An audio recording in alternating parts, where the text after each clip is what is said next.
ठीक है, चलो स्टार्ट करते हैं। GOC2 टॉपिक में यहाँ पे आप देखोगे तो सबसे पहले अगर हम बात करें तो यहाँ पे हम रिएक्शंस डिस्कस करेंगे। ठीक है, रिएक्शंस में क्या क्या, addition reaction, substitution reaction, elimination reaction. Mainly इन 3 टाइम के रिएक्शन को हम यहाँ पे इस टॉपिक में कवर करते हैं। ठीक है, एडिशन में भी आप देखोगे तो फर्दर हमने यहाँ पर ब्रेक किया है EAR, electrophilic addition reaction, nucleophilic addition reaction और फ्री रेडिकल एडिशन रिएक्शन। तो एडिशन रिएक्शन को फर्दर हम 3 पार्ट में डिवाइड करेंगे। ठीक है, सब्स्टिट्यूशन रिएक्शन को भी हम फर्दर 3 पार्ट में डिवाइड करेंगे जैसा आप यहाँ पर देख सकते हो, और एलिमिनेशन रिएक्शन को हम 2 पार्ट में डिवाइड करेंगे। तो जो GOC2 हमारा टॉपिक होगा उसमें हम ये डिफरेंट टाइप के रिएक्शंस को एक एक करके कवर करेंगे। इसके अलावा भी कुछ और पार्ट यहाँ पे हम इंक्लूड करेंगे, बट मेनली हम इन रिएक्शंस के बारे में यहाँ पर सीखेंगे। ठीक है, मेनली इन रिएक्शंस के बारे में हम यहाँ पर सीखेंगे। तो इस टॉपिक को स्टार्ट करने से पहले हमारा जो सबसे पहला रिएक्शन होगा वो होगा addition reaction. But addition reaction को भी स्टार्ट करने से पहले एक टॉपिक जो हमें रिक्वायर्ड है, जो हमें एडिशन रिएक्शन में यूज होगा, उसको हम बोलते हैं कार्बोकेटायन रीअरेंजमेंट। ठीक है, तो इस टॉपिक को हम पहले डिस्कस कर रहे हैं, then will move on to addition reaction, और उसमें भी फिर हम देखेंगे पहला इलेक्ट्रोफिलिक एडिशन रिएक्शन। बट उसके लिए हमें पहले ये कंसेप्ट का रिक्वायरमेंट होगा। ठीक है, अब यहाँ पर आप देखोगे तो हमने पहला चीज क्या लिखा है, it is observed in those reactions in which carbocation is formed as intermediate. ठीक है, ये उन रिएक्शंस में आपको ऑब्जर्व होगा जिसमें कार्बोकेटायन इंटरमीडिएट बनता है, और हम आगे देखेंगे ऐसे बहुत सारे रिएक्शन जिसमें carbocation as an intermediate create होता है। तो पूरे ऑर्गेनिक में कहीं भी आपको कार्बोकेटायन इंटरमीडिएट अगर क्रिएट होते हुए दिख रहा है तो आपको इस टॉपिक के बारे में सोचना है। ठीक है, अगर आपने इस टॉपिक को नहीं सोचा तो वहां पे आपका आंसर नहीं आएगा। तो कोई भी कार्बोकेटायन कहीं भी क्रिएट हो तो आपको इस टॉपिक के बारे में सोचना होता है, इसलिए ये टॉपिक हमारे लिए इंपॉर्टेंट है। ठीक है, अब यहाँ पर आप देखोगे तो हमने नेक्स्ट क्या लिखा है, फर्स्ट लेटर हमने लिखा है observed in those reactions which carbocation is formed as intermediate. Second, less stable carbocation rearranges itself into more stable carbocation by shifting of H minus, pH minus, R minus। इन 3 का shifting possible होता है, और इनके shifting से carbocation खुद को stabilise करने की कोशिश करता है। कैसे, एक एग्जांपल के थ्रू समझेंगे, बट अभी इतना ध्यान दो कि यहाँ पर हमने लिखा है कि 3 चीज का शिफ्टिंग पॉसिबल है, H minus, pH minus, R minus. ठीक है, ये 3 शिफ्टिंग यहाँ पे पॉसिबल है।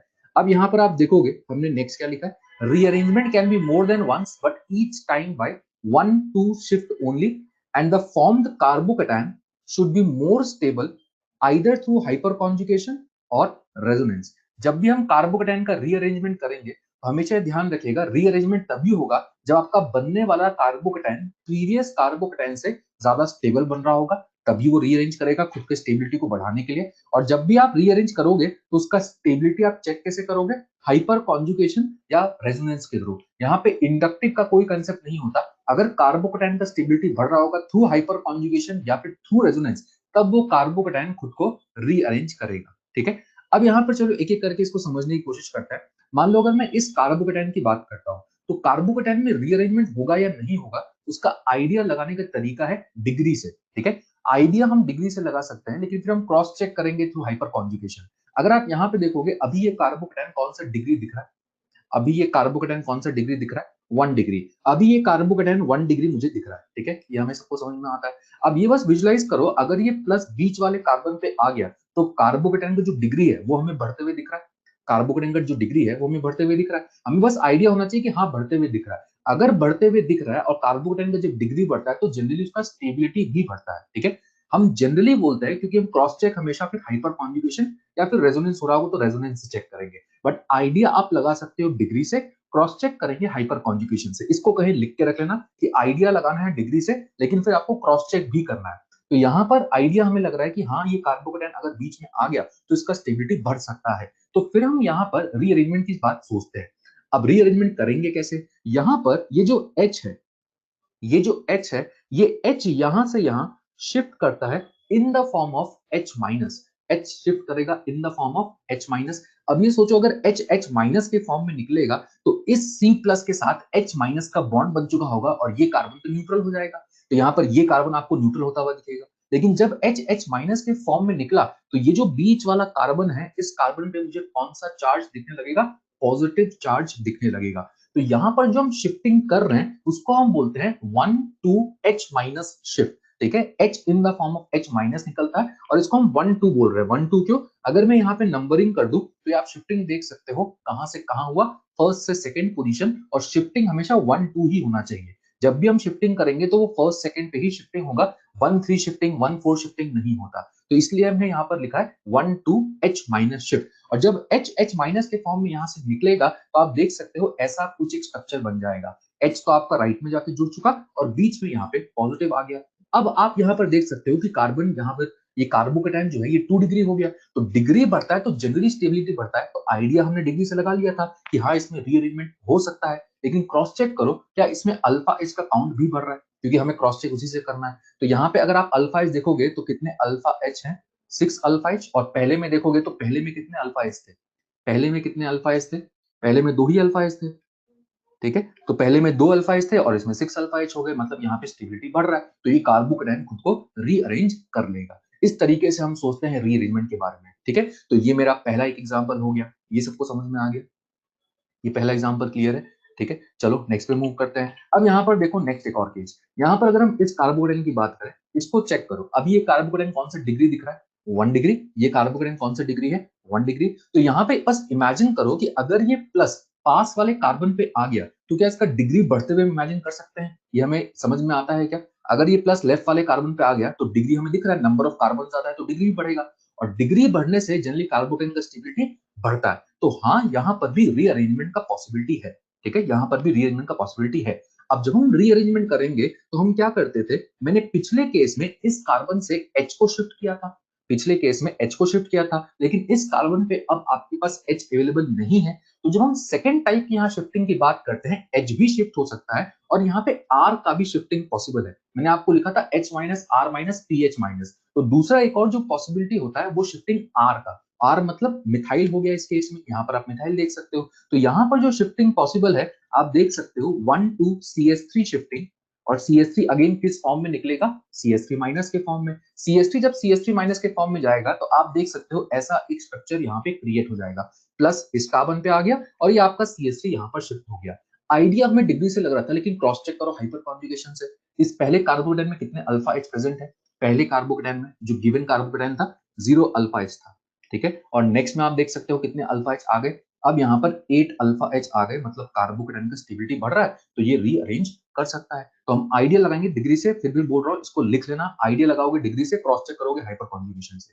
ठीक है, ताकि आप गलती ना करो और इजिली हमें विजुलाइज हो सके। चलो एक और एग्जांपल देखते हैं। अब यहाँ पर एक और तीसरा केस देखो, अगेन यहाँ पर सोचो क्या ये प्लस रीअरेंज कर सकता है।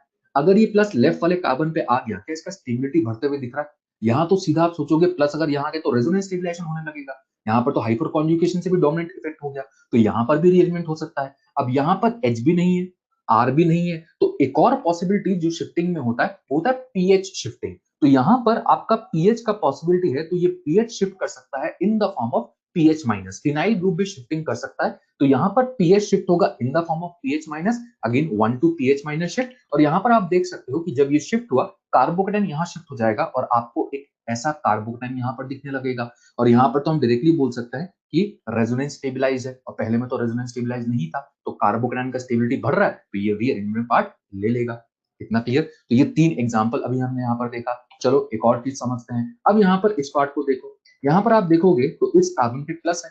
अगेन हम विजुलाइज कर सकते हैं कि अगर ये प्लस लेफ्ट वाले कार्बन पे आ गया तो हाँ मुझे डिग्री बढ़ते हुए दिख रहा है। ठीक है, तो इतना अगर आइडिया लगता है तो हमें लगता है कि हाँ रीअरेंजमेंट का पॉसिबिलिटी है। ठीक है, रीअरेंजमेंट का पॉसिबिलिटी तो है। अब यहाँ पर एक चीज देखो कि इस कार्बन पे आपके पास 3 ग्रुप लगा है, H, R और पीएच भी लगा हुआ है। मैंने आपको पहले सबसे पहले एग्जांपल में H शिफ्ट कराया था, दूसरे एग्जांपल में मिथाइल शिफ्ट कराया है, तीसरे केस में पीएच का शिफ्टिंग कराया है। तो अब यहाँ पर अगर आपके पास ऑप्शन होता है कि आप किसको शिफ्ट करोगे, तो यहाँ पर कंसेप्ट सिंपल है, always make more stable carbocation, always make more stable carbocation. जिसके शिफ्टिंग से कार्बोकेटाइन का स्टेबिलिटी ज्यादा होगा आप उसी को शिफ्ट करोगे। फॉर इंस्टेंस यहाँ पे एक एक करके अगर मैं तीनों को शिफ्ट करूं, अगर आप देखोगे तो पहले केस में हम H को शिफ्टिंग कर रहे हैं, H शिफ्टिंग करोगे तो ऐसा एक स्ट्रक्चर बनेगा, स्ट्रक्चर खुद सोच सकते हो। दूसरे केस में अगर मैं मिथाइल को शिफ्ट करूं तो मिथाइल शिफ्ट करने पे ये जो मिथाइल है ये आपका राइट में चला जाएगा और प्लस यही रहेगा। और तीसरा पॉसिबिलिटी अगर आपने पीएच को शिफ्ट किया तो मैं पीएच को भी शिफ्ट कर सकता हूं। ये 3 पॉसिबिलिटी आप सोच सकते हो, लेकिन कंसेप्ट एक ही है, always make more stable carbocation. वो शिफ्टिंग करेंगे जिससे कार्बोकेटाइन का स्टेबिलिटी बढ़ रहा होगा। अब आप इन तीनों में विजुलाइज करो कि कौन सा कार्बोकेटाइन ज्यादा स्टेबल है। यहाँ पर ऊपर आप देख सकते हो रेजोनेंस के साथ साथ 6 अल्फा एच है, रेजोनेंस के साथ साथ 6 अल्फा एच है। अब आप नीचे देखोगे तो यहाँ पे रेजोनेंस के साथ साथ कितने अल्फा एच है, 2 अल्फा एच, और यहाँ पर तो रेजोनेंस ही नहीं है, यहाँ पर सिर्फ कितने अल्फा एच प्रेजेंट है, 5 अल्फा एच प्रेजेंट है। तो अकॉर्डिंग टू दिस कंसेप्ट हम किसका शिफ्टिंग प्रेफर करेंगे, किसका शिफ्टिंग प्रेफर करेंगे, एच का शिफ्टिंग। यहाँ पर हम शिफ्टिंग किसका, एच का शिफ्टिंग। तो ये मेरा प्रेफरेंस होगा और हम ये कार्बोकैटायन को रीअरेंज करेंगे, ठीक है। एक चीज दिमाग में फिट कर लो, अगर पास वाले कार्बन पे एच लगा हुआ है तो आंख बंद करके सबसे पहले किसका शिफ्टिंग कर देना, एच का शिफ्टिंग कर देना, क्योंकि एच के शिफ्टिंग से ही जो आपका कार्बोकैटायन बनेगा वो सबसे ज्यादा स्टेबल बनेगा। तो इसको भी कहीं नोट करके लिख लेना अपने पास कि सबसे पहले अगर एच दिखे तो किसको शिफ्ट कर दो, एच को शिफ्ट कर दो, ठीक है। और ये एक एक पॉइंट आपको ध्यान रखना होता है ताकि हम क्वेश्चन में गलती ना करें, तो इसको आप लिख के रख लेना अपने पास, ठीक है। तो इस एग्जाम्पल को हम समझ सकते हैं। अब यहाँ पर देखो एक और कंसेप्ट, मान लो अगर ऐसा कुछ दे दिया हमें, अब यहाँ पर आप देखोगे तो प्लस, अगेन सोचो अगर पास वाले कार्बन पे आ गया तो क्या इसका स्टेबिलिटी बढ़ते हुए विजुलाइज कर सकते हैं, डिग्री आप देखोगे कि बढ़ रहा होगा, मतलब हाँ रीअरेंजमेंट पार्ट ले सकता है। अब यहाँ पर आप देखो इस कार्बन पे आप देख सकते हो दोनों एल्काइल ग्रुप है, पिछला में तो हमने एक एल्काइल एक एच और पीएच लिया था, अब यहाँ पर दोनों एल्काइल ग्रुप है, तो कंसेप्ट अभी भी वही है। अब यहाँ पर दो डिफरेंट एल्काइल ग्रुप है, तो अगर दो डिफरेंट एल्काइल ग्रुप है तो आपको ये सोचना है कि हम किसको शिफ्टिंग करें। आपके पास मिथाइल का भी पॉसिबिलिटी है, आपके पास इथाइल का भी पॉसिबिलिटी है, लेकिन कंसेप्ट अभी भी वही है, उसको शिफ्ट करोगे जिसको शिफ्ट करने के बाद कार्बोकेटायन का स्टेबिलिटी हमें ज्यादा ऑब्जर्व हो रहा होगा। तो अगेन आप यहाँ पर देखोगे मैंने दो पार्ट शिफ्टिंग किया है, यहाँ पर पहले केस में मैंने CH3 को शिफ्ट किया और दूसरे केस में यहाँ पे इथाइल को शिफ्ट किया है, ठीक है, C2H5 माइनस को। अब इन दोनों में देखो किसका स्टेबिलिटी ज्यादा, इन दोनों में देखो किसका स्टेबिलिटी ज्यादा। अगर मैंने मिथाइल को शिफ्ट किया और इथाइल को शिफ्ट किया, पहले केस में कितने अल्फा एच आ रहे हैं, यहाँ पर आप देखोगे 7 अल्फा एच प्रेजेंट है, यहाँ पर 7 अल्फा एच, और दूसरे में देखोगे तो कितने अल्फा एच है, 8 अल्फा एच प्रेजेंट है। विच मींस हम किसको प्रेफर करेंगे, ये सेकंड वाले शिफ्टिंग को प्रेफर करेंगे, क्योंकि यहाँ पे कार्बोकेटाइन का स्टेबिलिटी ज्यादा आ रहा है। तो यहाँ पे इंस्टेड ऑफ मिथाइल हम किसको शिफ्ट करेंगे, इथाइल को शिफ्ट करेंगे। तो कंसेप्ट एक ही है, always make more stable carbocation. अब जो हम एल्काइल ग्रुप की बात करते हैं ना, तो उसमें एक चीज आप डायरेक्टली ध्यान रख सकते हो कि आप इस पैटर्न को फॉलो करोगे, जैसे मिथाइल और इथाइल में आपने किसको प्रेफरेंस दिया, इथाइल को शिफ्टिंग किया, रीजन कार्बोकेटाइन ज्यादा स्टेबल बन रहा होगा, अल्फा एच का काउंट ज्यादा आ रहा होगा। सिमिलरली अगर आपको मिथाइल, इथाइल, आइसोप्रोपाइल और टर्शियरी ब्यूटाइल, इन चारों में अगर डायरेक्टली आपको कुछ क्वेश्चन मिल गया तो आप ये प्रायोरिटी ऑर्डर यहाँ पे फॉलो कर सकते हो। और रीजन इसका यही है कि इसको शिफ्ट करने के बाद आपको जो कार्बोकेटाइन का स्टेबिलिटी दिखेगा वो सबसे ज्यादा दिख रहा होगा, उसमें अल्फा एच का काउंट ज्यादा आ रहा होगा। तो आप एल्काइल ग्रुप में डायरेक्टली इसको ध्यान रख सकते हो ताकि बार बार आपको इस तरीके से अप्रोच ना करना पड़े। इतना सबको समझ में आ गया, ठीक है। तो H तो ऑलवेज पहले, और अगर एल्काइल ग्रुप दिखे तो आप इस तरीके से सोच सकते हो, क्लियर। तो ये एक और एग्जांपल हो गया। चलो अब कुछ क्वेश्चन इससे रिलेटेड डिस्कस करते हैं। मान लो अगर मैं इस ऊपर वाले कार्बोकेटाइन की बात करूं, क्या ये रीअरेंज करेगा। अभी इस कार्बोकेटाइन का डिग्री क्या दिख रहा है, 1 डिग्री। सोचो अगर ये लेफ्ट में आ गया तो डिग्री क्या हो जाएगा, अगर ये लेफ्ट में आ गया तो डिग्री क्या दिख रहा है, डिग्री बढ़ते हुए दिख रहा है। अगर डिग्री बढ़ते हुए दिख रहा है तो हम बोल सकते हैं कि हाँ रीअरेंजमेंट कर सकता है। अब क्रॉस चेक करेंगे किससे, हाइपर कॉन्जुगेशन से। अब यहाँ पर इस लेफ्ट कार्बन पे H है, अगर H है तो पहला शिफ्टिंग हमेशा किसको, H को कर दो। तो यहाँ पर आप इस तरीके से इसको रीअरेंज कर सकते हो। अब यहाँ पर एक बार क्रॉस चेक करो, आइडिया तो हमें डिग्री से लगा था, लेकिन क्रॉस चेक करो इस कार्बोनेट में कितने अल्फा एच थे। यहाँ पर आप देख सकते हो 2 अल्फा एच प्रेजेंट थे, और इस राइट वाले स्ट्रक्चर में कितने अल्फा एच है, इसको फास्ट निकालना आपको आना चाहिए। यहाँ पे 4 अल्फा एच है, मतलब स्टेबिलिटी बढ़ रहा है तो रीअरेंजमेंट करेगा। अब मैंने आपको एक नोट लिखा था, rearrangement can be more than once but each time by 1-2 shifting and the formed carbocation should be more stable than the previous carbocation।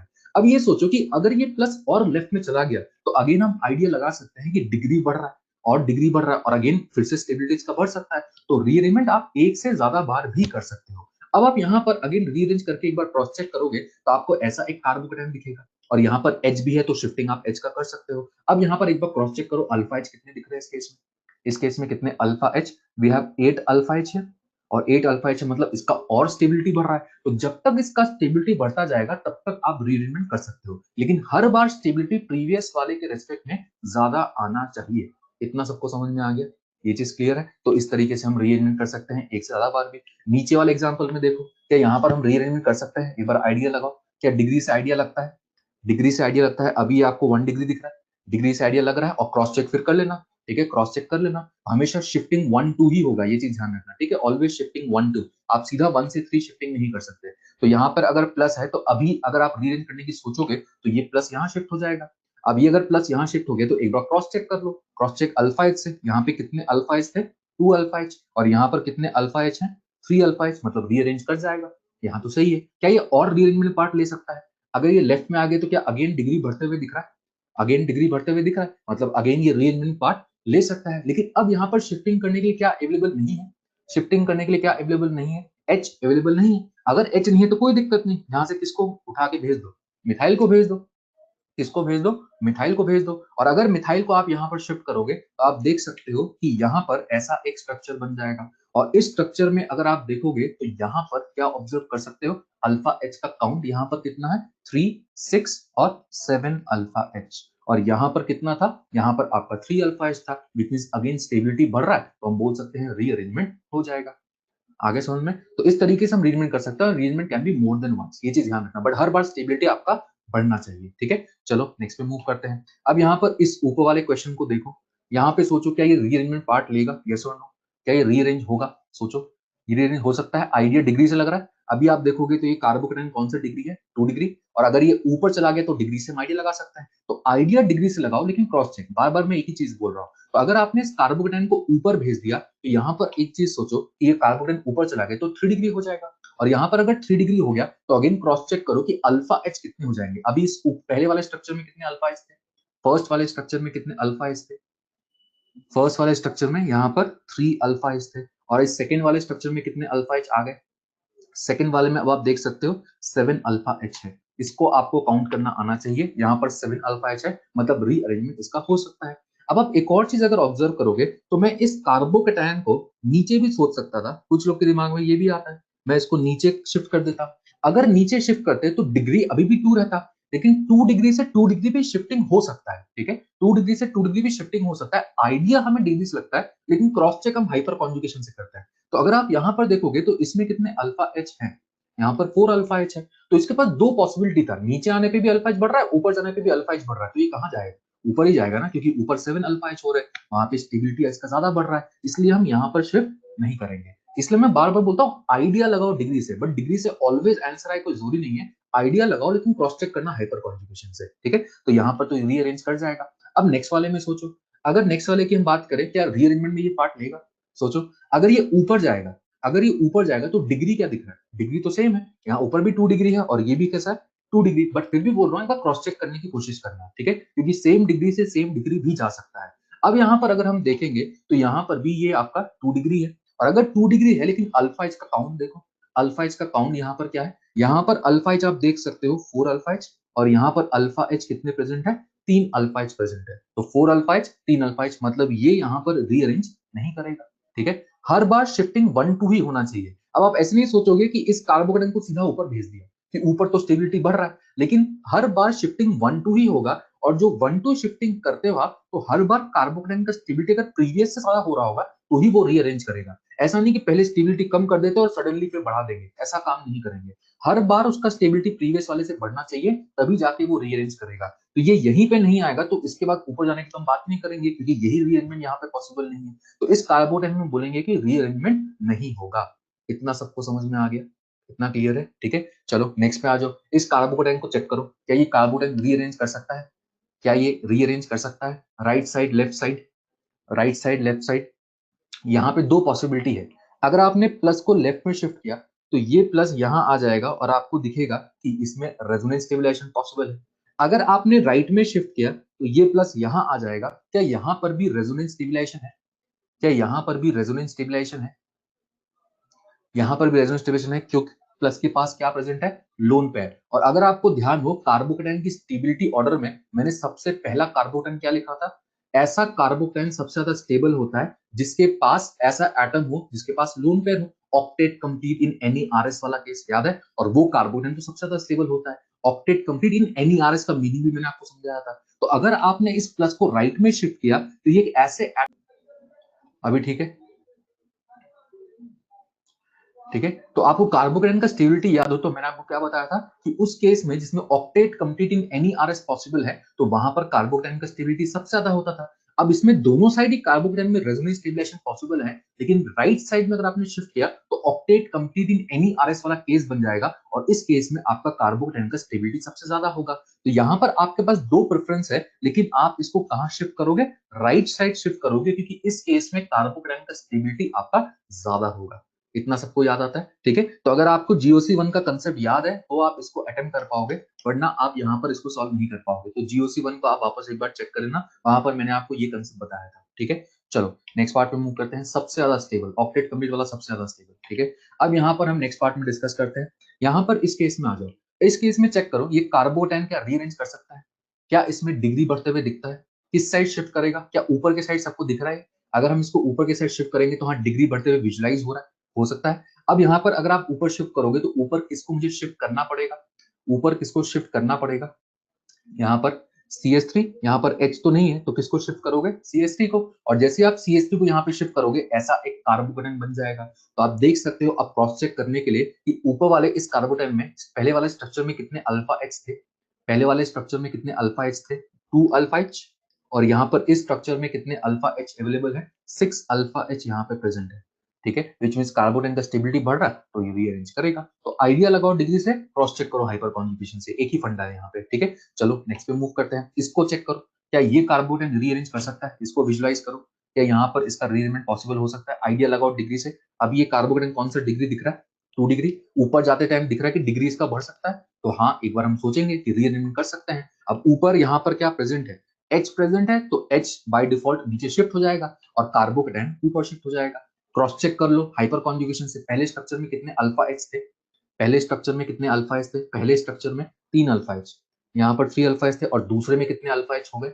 दूसरे में दूसरे में 5 अल्फा एच यहाँ पे प्रेजेंट है, मतलब रीअरेंजमेंट हो सकता है। अगेन फिर से सोचो, क्या क्या अभी भी रीअरेंजमेंट पार्ट ले सकता है? अगर ये राइट वाले कार्बन पे चला गया तो डिग्री आपको क्या दिख रहा है? अभी भी एक 3 डिग्री है, लेकिन राइट पे भी 3 डिग्री है। तो मैंने आपको ये बोला, आइडिया हम डिग्री से लगाते हैं, बट 3 डिग्री से 3 डिग्री भी पॉसिबिलिटी होता है, वहां पर रीअरेंजमेंट हो सकता है। उसको भी एक बार क्रॉस चेक कर लिया करो, क्योंकि मेन फंडा है हाइपर कॉन्जुगेशन या रेजोनेंस। तो अगर 3 डिग्री से आपको 3 डिग्री भी दिख रहा है, तो एक बार क्रॉस चेक करके देख लिया करो कि क्या यहाँ पर अल्फा एच बढ़ रहा है। अगर आपने इस प्लस को यहाँ शिफ्ट कर दिया, तो आप खुद विजुलाइज करो कि यहाँ पर कितने अल्फा एच हो जाएंगे। यहाँ पर कितने अल्फा एच हो जाएंगे? 7 alpha H, which means carbocation का स्टेबिलिटी बढ़ रहा है, तो ये फर्दर रीअरेंजमेंट पार्ट ले सकता है। इसलिए बार बार बोल रहा हूँ डिग्री से, लेकिन cross check through hyperconjugation, तो आपको समझ में आ जाएगा कि यहाँ पर ये रीअरेंजमेंट पार्ट ले सकता है। क्लियर? चलो नेक्स्ट पार्ट पे मूव करते हैं। इसको देखो, ये तो और बहुत सिंपल है, यहाँ पे तो कुछ सोचना ही नहीं है, रीअरेंजमेंट होगा या नहीं होगा। बोल सकते हैं इजीली यहाँ पर रीअरेंजमेंट होगा, क्योंकि यहाँ पर तो आप देख सकते हो, अगर प्लस ये लेफ्ट में शिफ्ट हो गया तो यहाँ पर तो रेजोनेंस स्टेबलाइजेशन है। ठीक है, रेजोनेंस स्टेबलाइजेशन, तो इजीली यहाँ पर रीअरेंजमेंट हो जाएगा। इतना क्लियर? ठीक है, चलो नेक्स्ट पे मूव करते हैं। अब यहाँ पर इसको देखो, इस पर्टिकुलर स्ट्रक्चर में देखो, रीअरेंजमेंट होगा या नहीं होगा? रीअरेंजमेंट होगा या नहीं होगा? कहाँ हो सकता है इसमें? क्या दो पॉसिबिलिटी समझ में आता है, ऊपर और नीचे के साइड। ऊपर आप देखोगे तो डिग्री बढ़ रहा है, लेकिन नीचे के साइड जाओगे तो यहाँ पे रेजोनेंस स्टेबलाइजेशन पॉसिबल है। तो हाइपर कॉन्जुगेशन से बेटर तो मेरे लिए क्या होगा? Resonance stabilisation. तो इसलिए इस केस में जब हम रीअरेंजमेंट करेंगे, तो रीअरेंजमेंट इसमें हम कहाँ करेंगे? नीचे के साइड, क्योंकि यहाँ पर क्या पॉसिबल है? रेजोनेंस स्टेबलाइजेशन पॉसिबल है। ठीक है, तो इसको हम रीअरेंजमेंट नीचे के साइड करेंगे। तो बस इतना हमें आइडिया यहाँ पर होना चाहिए। अगर दो पॉसिबिलिटी दिखे तो फिर उस साइड जाएंगे जहां पे कार्बोकेटाइन का स्टेबिलिटी ज्यादा हमें बढ़ते हुए दिखेगा। इतना क्लियर? तो ये एक और क्वेश्चन हो गया। एक और क्वेश्चन, अच्छा एक नोट बना के इसको ध्यान रखना। ठीक है, जब हम रीअरेंजमेंट की बात करते हैं तो ये फिनोमेनन कहां ऑब्जर्व नहीं होता? अगर डबल बॉन्ड के ऊपर पॉजिटिव है या ट्रिपल बॉन्ड के ऊपर पॉजिटिव है, मतलब अनसैचुरेटेड कार्बोकेटाइन है। ठीक है, अनसैचुरेटेड कार्बोकेटाइन अगर है तो ये कभी रीअरेंजमेंट पार्ट नहीं लेता, रीअरेंजमेंट यहाँ पे ऑब्जर्व नहीं होता। रीअरेंजमेंट आपको सैचुरेटेड कार्बोकेटाइन के केस में ही ऑब्जर्व होता है। तो कहीं ऐसे स्ट्रक्चर में आपसे पूछे कि रीअरेंजमेंट होगा या नहीं होगा, तो आपका आंसर है यहाँ पर कोई रीअरेंजमेंट नहीं होगा। ठीक है, तो इसको एज अ रूल हमें ध्यान रखना है कि यहाँ पर हमें रीअरेंजमेंट के बारे में नहीं सोचना है। ठीक है, तो इस पॉइंट को ध्यान रखिएगा। चलो नेक्स्ट पार्ट पे मूव करते हैं। अब यहाँ पर आप नेक्स्ट देखोगे तो हमने एक और कंसेप्ट यहाँ पर लिखा है, जिसको हम बोलते हैं रिंग एक्सपेंशन। ठीक है, ये भी एक इंपॉर्टेंट पार्ट है कार्बोकेटाइन रीअरेंजमेंट में। यहां पर आप देखोगे तो हमने क्या लिखा है, if there is C plus next to a 4 membered और 5 मेंबर्ड रिंग। ठीक है, इसका मीनिंग क्या है ये समझ में आना चाहिए। अगर आप इस एग्जांपल को देखोगे, क्या आपको सी पे प्लस दिख रहा है next to a 4 membered ring? Next का मतलब समझ में आना चाहिए कि रिंग के जस्ट अटैच कार्बन जो है उस पे अगर आपको पॉजिटिव दिख रहा है, ठीक है, तो this is what we mean next to a 4 member ring. और next to a 5 member ring का भी मीनिंग समझ में आना चाहिए अपने आप। और अगर मैं ऐसा कुछ बना दूं, क्या इसमें next to a 4 member ring है? क्या इसमें next to a 4 member ring है? यहां पर आप देख सकते हो उसके दूर हो गया, तो हम यहां पर इस लाइन को यूज नहीं कर रहे। इस लाइन का मीनिंग समझ में आना चाहिए, नेक्स्ट टू का मतलब क्या है। तो if there is C plus next to a 4 member और 5 member ring, then ring expansion takes place. Ring expansion का मतलब क्या है कि अगर आपको ऐसा कोई कार्बोकेटाइन मिला, तो आपको यहाँ पर रिंग को एक्सपेंशन करना होता है। इसको पहले दिमाग में डालो। एक्सपेंशन करने का मतलब है 4 मेंबर 5 मेंबर में कन्वर्ट होगा, 5 मेंबर 6 मेंबर में कन्वर्ट होगा। हमें दो ही कन्वर्जन करने होते हैं, 4 टू 5, 5 टू 6। अभी रीजन सबका बताऊंगा, बट क्वेश्चन में करना क्या है वो पता होना चाहिए, और कब करना है ये पता होना चाहिए। तो बाहर दिखे किसके, 4 या 5 मेंबर के, तो आपको रिंग एक्सपेंशन करना है। अब सबसे पहले एक बार सीखो रिंग एक्सपेंशन हम कैसे करते हैं, ठीक है, उस पॉइंट को एक बार समझो, फिर इसका रीजन यहाँ पे बताऊंगा। रिंग एक्सपेंशन करने का जो तरीका है वो ये है, ये जो प्लस है, इससे जो अटैच कार्बन है, जो रिंग का कार्बन है, इस पे प्लस दे दो। एक बस तरीका है, शॉर्ट ट्रिक है बनाने का। प्लस के पास वाले कार्बन पे जो रिंग का है उसको प्लस दे दो, और उसके पास वाले कार्बन पे माइनस दे दो, ठीक है, प्लस के पास वाले पे प्लस और उसके एडजेसेंट कार्बन पे माइनस दे दो। अब आपको करना क्या है, आपको करना है प्लस और माइनस के बॉन्ड को तोड़ो, और यहां पर प्लस और माइनस के बॉन्ड को फॉर्म करो, ठीक है। एक प्लस और माइनस के बॉन्ड को तोड़ो और दूसरे प्लस और माइनस के बॉन्ड को फॉर्म करो। तो अब आप यहां पर देख सकते हो, आपको एक ऐसा स्ट्रक्चर विजुलाइज होना चाहिए। आपने ये बीच वाला बॉन्ड यहाँ पे तोड़ दिया तो वो बॉन्ड आपको नहीं दिखेगा, आपने ये साइड वाला बॉन्ड यहाँ पे बना दिया तो ये बॉन्ड आपको दिखेगा। और प्लस और माइनस, ये जो प्लस है और ये जो माइनस है, इनके बीच में बॉन्ड फॉर्म हो चुका है, और उसके जो पास वाला कार्बन होगा, दैट इज दिस कार्बन, इस पे आपको पॉजिटिव बचा हुआ दिख जाएगा। तो यहाँ पर आप देख सकते हो ये स्ट्रक्चर हम क्रिएट कर सकते हैं। ये कैसे किया सबको समझ में आ गया? प्लस के पास प्लस, उसके पास माइनस, प्लस माइनस को तोड़ो और दूसरा प्लस माइनस को जोड़ो, तो आपको एक ऐसा स्ट्रक्चर यहाँ पे विजुलाइज हो जाएगा। और इसी को अगर मैं सिंप्लीफाई करूं तो ये तो ये है, एक सिंपल 5 मेंबर रिंग है और उस पर क्या लगा दो, प्लस चार्ज लगा दो। इसको सिंप्लीफाई करोगे तो आप देख सकते हो हमने यहाँ पर रिंग को एक्सपैंड कर दिया, 4 मेंबर को किसमें कन्वर्ट कर दिया, 5 मेंबर में कन्वर्ट कर दिया। तो यहाँ पर इजीली आप ये स्ट्रक्चर बना सकते हो, और इसको हम बोलते हैं रिंग एक्सपेंशन, ठीक है। एक और क्वेश्चन करने की कोशिश करते हैं। मान लो अगर हम यहाँ देखें, क्या इसमें भी कंडीशन मीट कर रहा है रिंग एक्सपेंशन का? क्या इसमें भी कंडीशन मीट कर रहा है रिंग एक्सपेंशन का? यस। तो यहां पर भी आप रिंग एक्सपेंशन करोगे, 5 मेंबर रिंग के जस्ट नेक्स्ट पे तरीका अभी भी वही, प्लस के पास में प्लस लिख दो, किसी भी ऊपर वाले या नीचे वाले कार्बन पे माइनस लिख दो, ठीक है, किसी को भी लो, कोई फर्क नहीं पड़ेगा। प्लस और माइनस के बॉन्ड को तोड़ना है, और यहाँ पे जोड़ना किसको है, इस प्लस और माइनस के बॉन्ड को जोड़ देना है। तो अगर आप इसको एक बार बनाओगे तो आपको एक ऐसा स्ट्रक्चर यहाँ पे विजुलाइज होगा। बीच वाले बॉन्ड को आपने तोड़ दिया, इस तरीके से रिंग बन गया, और इस कार्बन पे आपको प्लस दिखेगा। और आप यहाँ पर अगर देखोगे, इसको हम सिंप्लीफाई करेंगे तो यहाँ पर ये कितने मेंबर रिंग में कन्वर्ट हो जाएगा, 6 मेंबर रिंग में कन्वर्ट हो जाएगा। और यहाँ पर भी आपने क्या किया, रिंग एक्सपेंशन फेनोमेनन किया। तो आपको रिंग एक्सपेंशन कब करना है और कैसे करना है, ये सबसे पहले समझ में आना चाहिए, ठीक है, और वो इस तरीके से आप यूज कर सकते हो। अब इसका एक रीजन जो है वो ये है कि जब यहाँ पे प्लस रहता है, ठीक है, रिंग के जस्ट बाहर प्लस रहता है, तो यहाँ पे आप ये सोचो, अभी तक जो हम सीखता है, मैंने आपको बोला आइडिया डिग्री से लगाओ, क्रॉस चेक करो, हाइपर कॉन्जुगेशन से हम ऐसी रीजनमेंट करते हैं। तो यहाँ पर अगर आप नॉर्मल तरीके से सोचते तो आपको ये लगता कि ये जो प्लस है ये यहाँ पर आ जाना चाहिए। क्यों? डिग्री बढ़ रहा है, डिग्री बढ़ रहा है, अल्फा एच भी बढ़ रहा है, और अल्फा एच बढ़ रहा है तो उसका स्टेबिलिटी भी बढ़ना चाहिए। अभी तक तो हम यही करते हैं, यही कंसेप्ट हम यूज करते हैं। लेकिन यहाँ पर एक्चुअली जब रिंग के बाहर कार्बोकेटाइन होता है, उसके पास दो ऑप्शन है स्टेबलाइज होने का। दो ऑप्शन कैसे? एक तो रिंग को एक्सपैंड करके, और दूसरा इस तरीके से अपने डिग्री को या अल्फा एच को इंक्रीज करके, ठीक है। लेकिन जब हम रिंग एक्सपेंशन की बात करते हैं तो रिंग एक्सपैंड होने से भी सिस्टम का स्टेबिलिटी बढ़ता है। मैंने आपको ये भी बताया था कि 3 मेंबर रिंग में सबसे ज्यादा एंगल स्ट्रेन होता है। 3 मेंबर रिंग में वहां पे एंगल 60 डिग्री है, लेकिन होना चाहिए 109 डिग्री। तो ये जो डिफरेंस है एंगल का, जितना होना चाहिए और जितना है, इसी की वजह से मैंने आपको बोला था कि वहां पे एंगल स्ट्रेन डेवलप होता है। सिमिलरली जब हम 4 मेंबर ड्रिंक की बात करेंगे, वहां पे भी कुछ एंगल स्ट्रेन होगा। हम 5 मेंबर ड्रिंक की बात करेंगे, वहां पर भी कुछ एंगल स्ट्रेन होगा। तो जब हम इस टाइप के सिस्टम की बात करते हैं, इसको स्टेबल होने का दो तरीका दिख रहा है। एक तो रिंग को एक्सपैंड करके अपने एंगल स्ट्रेन को कम करने का, और दूसरा तरीका यहाँ पे रिंग को एज इट इज रखने का और अल्फा एच के काउंट को इंक्रीज करने का। तो ये देखा गया है कि अगर रिंग एक्सपेंशन आप करते हो उसके वजह से जो वहां पे स्टेबिलिटी आपका डेवलप होता है वो आपका मोर होता है कंपेयर टू जब आप रिंग का साइज वही रखते हो और सिर्फ अल्फा एच को इंक्रीज करने की कोशिश करते हो। मतलब अगर इसके पास दो ऑप्शन है कि ये दो ऑप्शन में एक इस तरीके से रीअरेंज हो और एक इस तरीके से रीअरेंज हो, तो ये इसको प्रिफर नहीं करता, ये यहाँ पे खुद के रिंग को एक्सपैंड करने की कोशिश करता है। इसीलिए आपको आगे के लिए ध्यान रखना है कि अगर आपको रिंग के जस्ट बाहर पॉजिटिव दिखे तो उस केस में बाय डिफॉल्ट आपको क्या करना है, रिंग एक्सपेंशन करना है। और सबसे ज्यादा जब हम स्टेबल रिंग की बात करते हैं तो most stable ring is 6 member ring.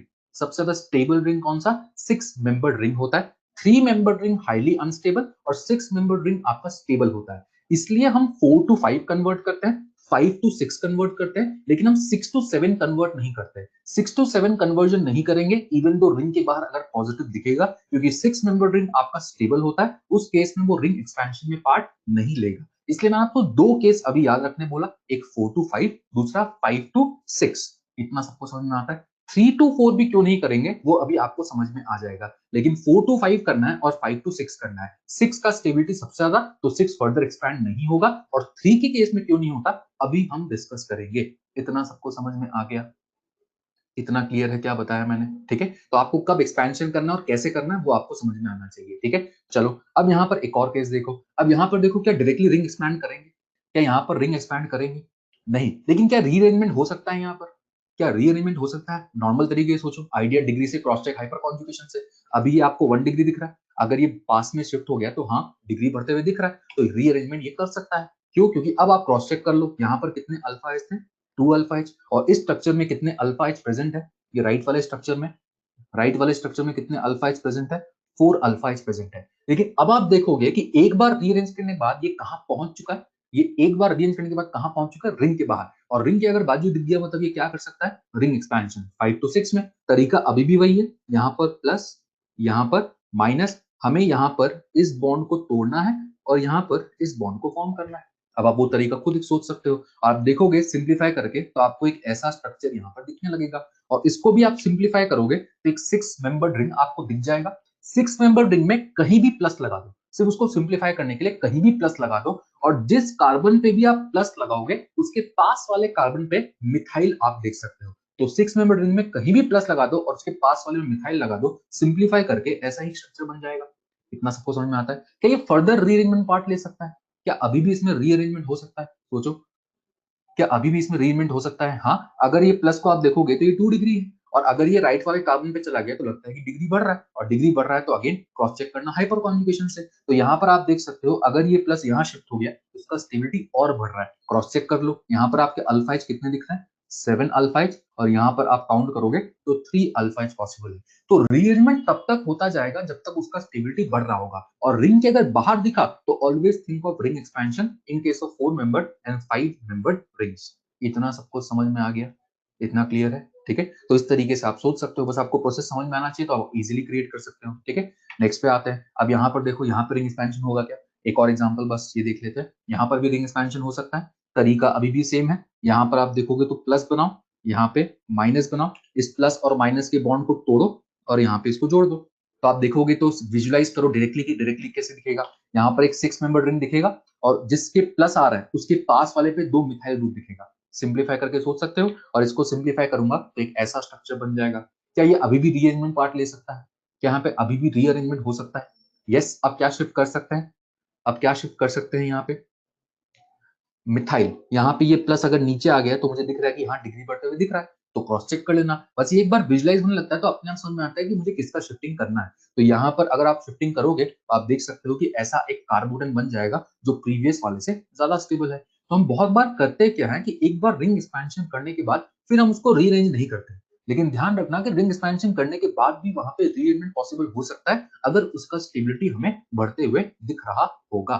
ठीक है, तो इस तरीके से हम यहाँ पर सोच सकते हैं, अल्फा एच आप निकाल सकते हो। ठीक है, चलो अब यहाँ पर लास्ट केस एक और देखो। मैंने आपको बोला हमें कहां से कहां कन्वर्ट करना है, 4 to 5, 5 to 6, लेकिन वहां पर मैंने नहीं लिखा 3 to 4, even though 3 member ring तो अनस्टेबल होता है, तो यहाँ पर तो और रीअरेंजमेंट होना चाहिए, वो खुद को एक्सपैंड करने की कोशिश करना चाहिए। लेकिन अगर आप इस स्ट्रक्चर को देखो, आपको ये याद आना चाहिए, दिस इज सीपीएम, और सीपीएम में ऑलरेडी एक टाइप का रेजोनेंस फिनोमेनन होता है जिससे ये स्टेबलाइज होता है। कौन सा? डांसिंग रेजोनेंस या फिर सिग्मा रेजोनेंस। और इसी के वजह से यहाँ पर ऑलरेडी एक रेजोनेंस स्टेबलाइजेशन है और ये रिंग को ऑलरेडी ओपन कर चुका है थ्रू रेजोनेंस, तो यहाँ पर अब रिंग एक्सपेंशन का टेंडेंसी नहीं होता। अब अगर मैं इन दोनों स्ट्रक्चर्स की बात करूं, अगर आपने रिंग एक्सपैंड किया तो एक ऐसा स्ट्रक्चर बनेगा, लेकिन यहाँ पर हम रिंग एक्सपेंशन नहीं करेंगे क्योंकि यही सीपीएम जो है इट इज ऑलरेडी स्टेबल। इस केस में यहाँ पे रिंग एक्सपेंशन नहीं होता, यहाँ पे डांसिंग रेजोनेंस की वजह से ऑलरेडी ये स्ट्रक्चर आपका स्टेबल स्ट्रक्चर है, इसलिए हम 3 to 4 नहीं करते, 4 to 5 करते हैं, 5 to 6 करते हैं।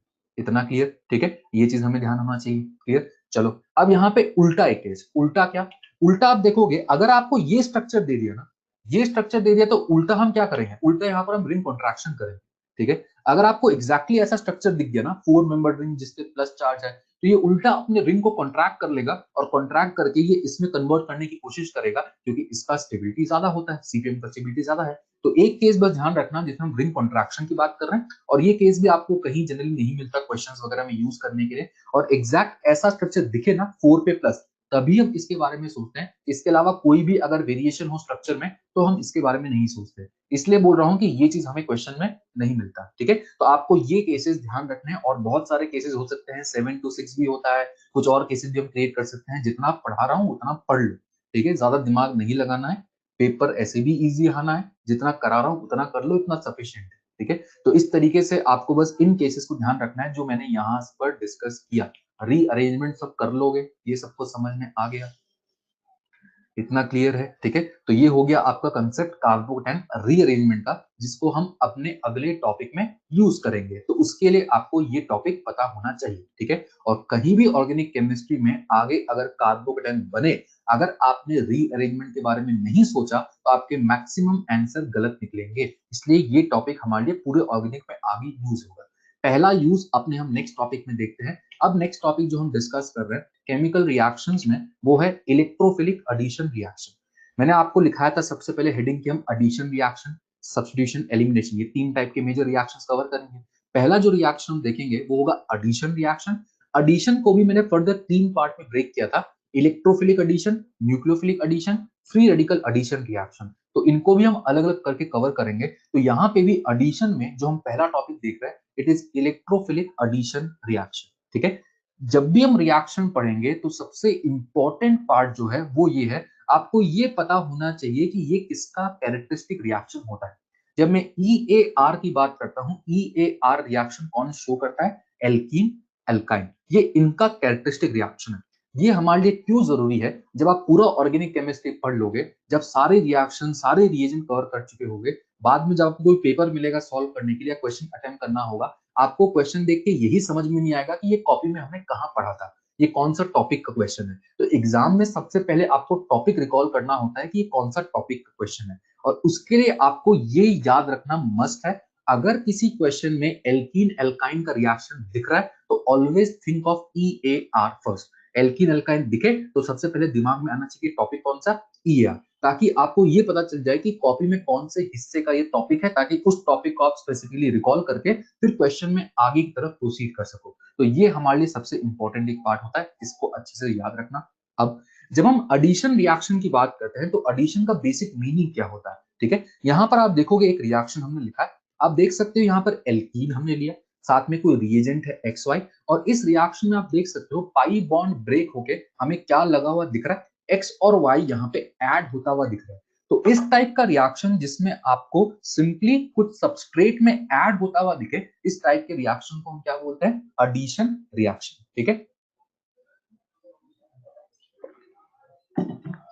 इस टाइप के रिएक्शन को हम बोलते हैं एडिशन रिएक्शन। तो ये जो रिएक्शन यहां से यहां फॉरवर्ड डायरेक्शन में, यहाँ पे कुछ ना कुछ ऐड होता हुआ दिख रहा है, इसको हम क्या बोलेंगे? एडिशन। लेकिन इसी का जो बैकवर्ड प्रोसेस आप सोचोगे, इसको भी हम आगे डिस्कस करेंगे ऑर्गेनिक में। अगर आप बैकवर्ड प्रोसेस देखोगे तो ये बैकवर्ड प्रोसेस को हम क्या बोलेंगे? Elimination reaction. क्योंकि राइट वाला अगर आप इसको स्टार्टिंग मटेरियल यूज करोगे तो यहाँ पर आप देख सकते हो XY इससे एलिमिनेट हो रहा है, सिस्टम से बाहर हो रहा है, और एलिमिनेट होके आपका एल्कीन सिस्टम क्रिएट हो रहा है। तो जब आप इस डायरेक्शन की बात करते हो ये आपका एडिशन होता है, लेकिन एडिशन का रिवर्स प्रोसेस आपका कैसा होता है? एलिमिनेशन होता है। तो हम इन दोनों टाइप के रिएक्शन को कवर करेंगे। अभी के लिए हम कौन सा पार्ट पढ़ेंगे?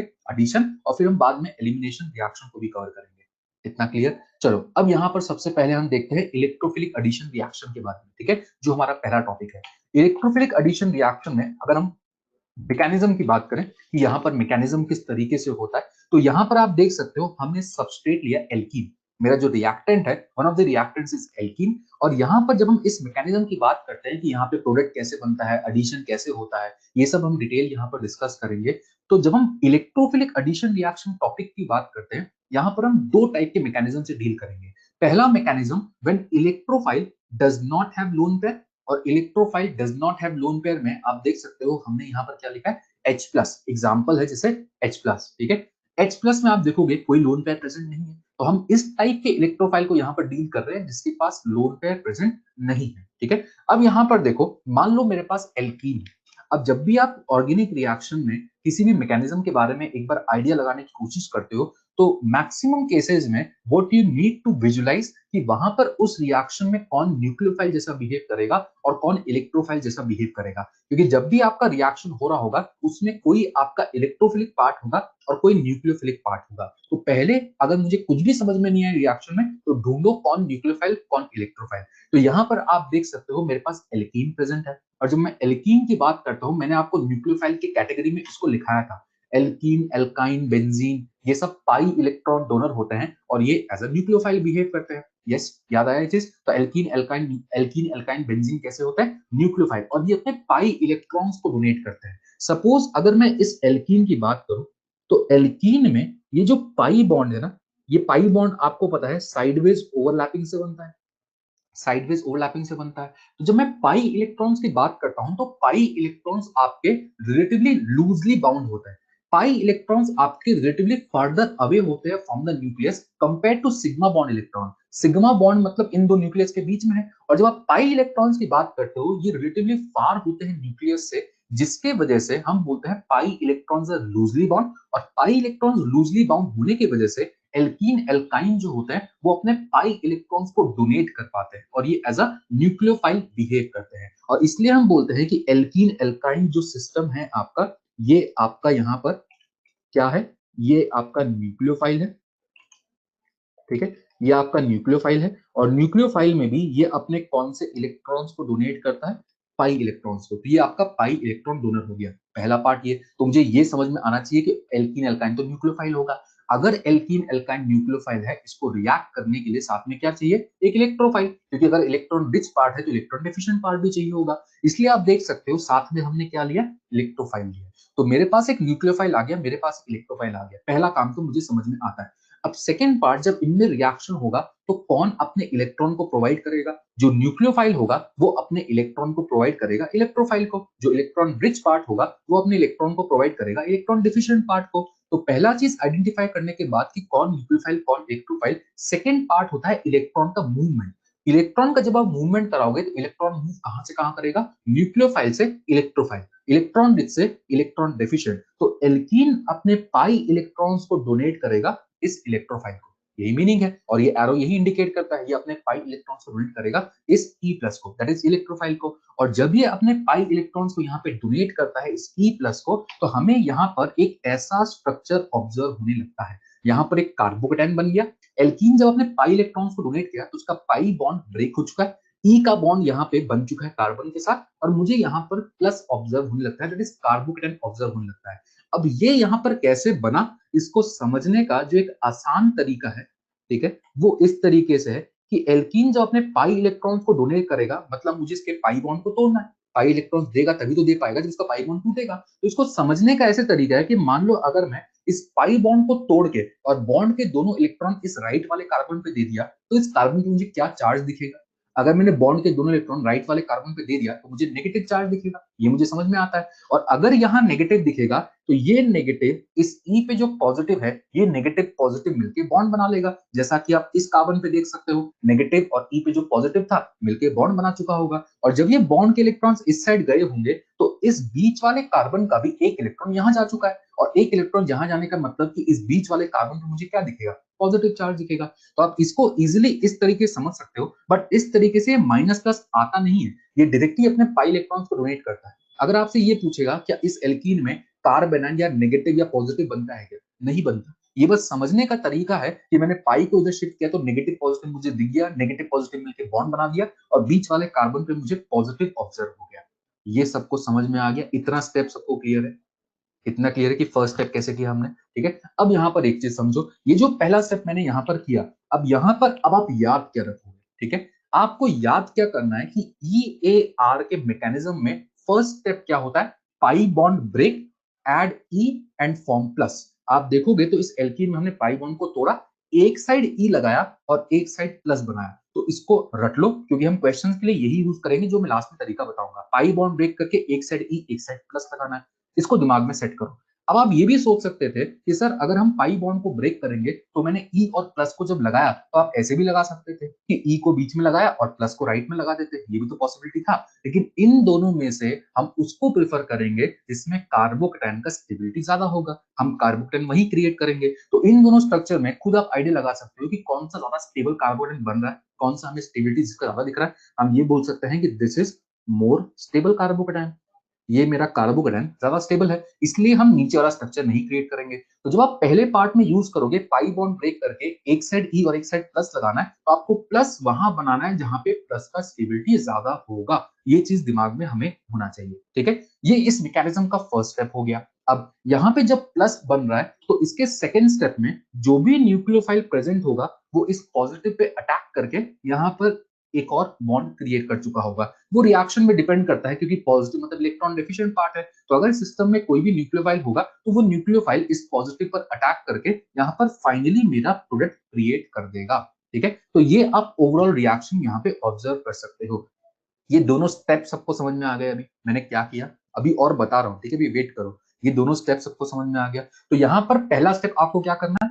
पाई bond break, add E and form plus. और जैसे ही प्लस बना एक और चीज ध्यान रखना, ऑलवेज क्या चेक करना है? रीअरेंजमेंट। कहीं भी कार्बोडेन बनेगा तो पहले आप अटैक नहीं करवाओगे, पहले आपको क्या चेक करना है? कार्बोकेटाइन बनती तो वो खुद को रीअरेंज भी कर सकता है। तो अब आप ये देखोगे तो मैंने ओवरऑल यहाँ पे क्या लिखा है इसको समराइज करने के लिए, pi bond break, add E and form plus, rearrange if possible and then nucleophile attack. तो ये जो मैकेनिज्म है इसको शॉर्ट में आप ऐसे याद रखोगे, पाई बॉन्ड ब्रेक करके ई और प्लस लगाना है, रीअरेंजमेंट चेक करना है, न्यूक्लियोफाइल अटैक करना है। और ये तीन स्टेप आप फॉलो करोगे तो आपको अपना उस रिएक्शन का प्रोडक्ट बनते हुए दिख जाएगा। इतना सबको समझ में आ गया? इतना क्लियर है? अब यहाँ पर क्वेश्चंस में हम क्या करेंगे? क्वेश्चंस में हम आइडेंटिफाई करेंगे कि हमारा ई कौन होगा और एनयू कौन होगा। फॉर एग्जाम्पल अगर मैं आपको बोलूं कि मुझे एल्कीन का रिएक्शन एचबीआर के साथ कराना है, ठीक है, एल्कीन का रिएक्शन एचबीआर के साथ कराना है, तो इसमें आइडेंटिफाई करो कि मेरा इलेक्ट्रोफिलिक पार्ट एचबीआर में कौन होगा। एचबीआर एक एसिड है, ये एसिड आपको क्या प्रोवाइड करेगा? H प्लस प्रोवाइड करेगा। तो मेरा इलेक्ट्रोफाइल जो है वो H प्लस हो गया। और न्यूक्लियोफाइल कौन होगा इस केस में?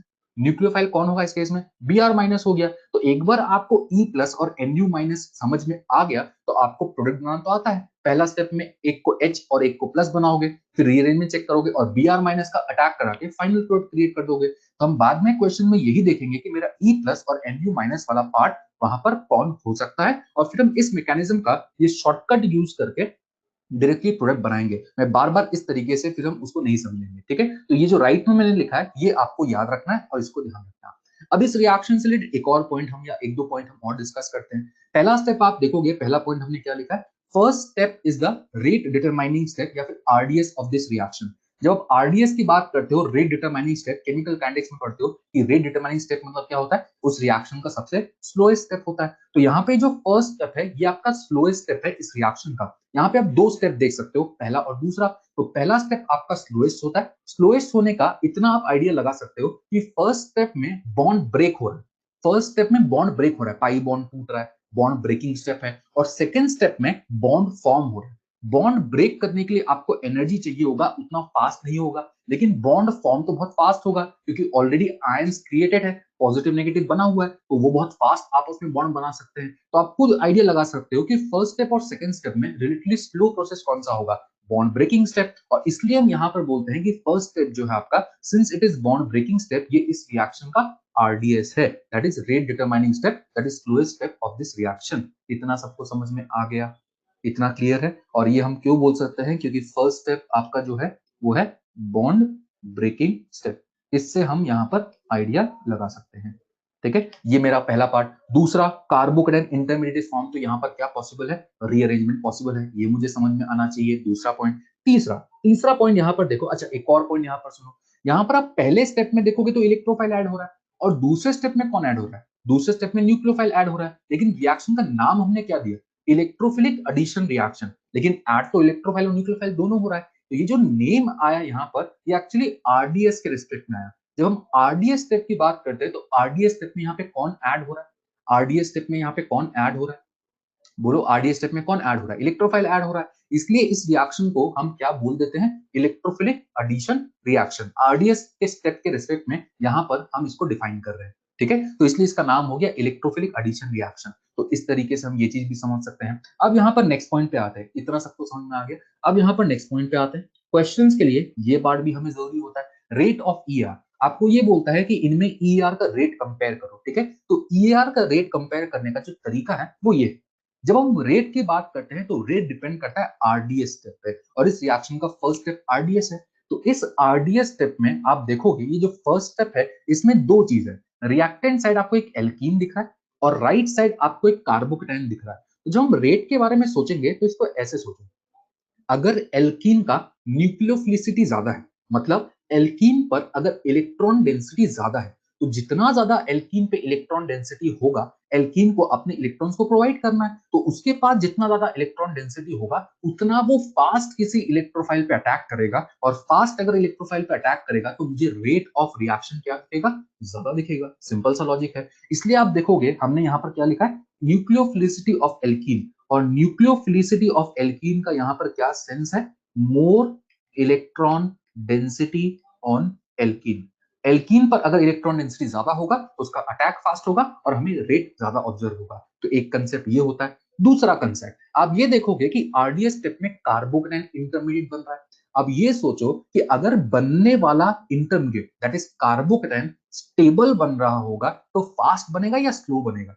अगर बनने वाला इंटरमीडिएट जो कार्बोन यहाँ पे क्रिएट हो रहा है, ये अगर आपका स्टेबल बन रहा होगा तो इजीली बनेगा, और इजीली बनने का मतलब फास्ट बनेगा, और अगर फास्ट बन रहा है मतलब रेट ऑफ रिएक्शन हमें क्या ऑब्जर्व होगा, ज्यादा ऑब्जर्व होगा। इसलिए हम एक और कंसेप्ट जो बोलते हैं रेट ऑफ रिएक्शन का, that is stability of carbocation intermediate. तो ये दो फैक्टर्स यहाँ पे होते हैं, बट क्वेश्चंस के लिए हम एक ही फैक्टर को यूज करेंगे जिससे हमारे आंसर्स यहाँ पे निकल जाएंगे। तो यहाँ पर हम जो यूज करेंगे क्वेश्चंस में वो कौन सा होगा, न्यूक्लियोफिलिसिटी ऑफ एल्कीन। हम इस कंसेप्ट को यूज करके रेट कंपेयर करेंगे टुवर्ड्स ईएआर, ठीक है। बट ये दोनों चीज आपको समझ में आनी चाहिए कि मैंने यहाँ पर दोनों चीज क्यों लिखा, देखिए हम न्यूक्लियोफिलिसिटी से आंसर निकालेंगे। इतना सबको क्लियर है, इसमें कोई दिक्कत अभी तक, इतना सबको समझ में आ गया। तो अब हम चलो इस पार्ट को डिस्कस करते हैं, ठीक है, कि रेट हम कैसे कंपेयर करते हैं। तो यहाँ पर आप देखोगे तो हमें रेट कंपेयर करना है, लेकिन रेट कंपेयर करने से पहले एक कंसेप्ट को समझो, ठीक है, एक पार्ट को यहाँ पर समझो। मान लो मैंने एक एल्कीन लिया और यहाँ पर OCH3 लगा दिया, ठीक है,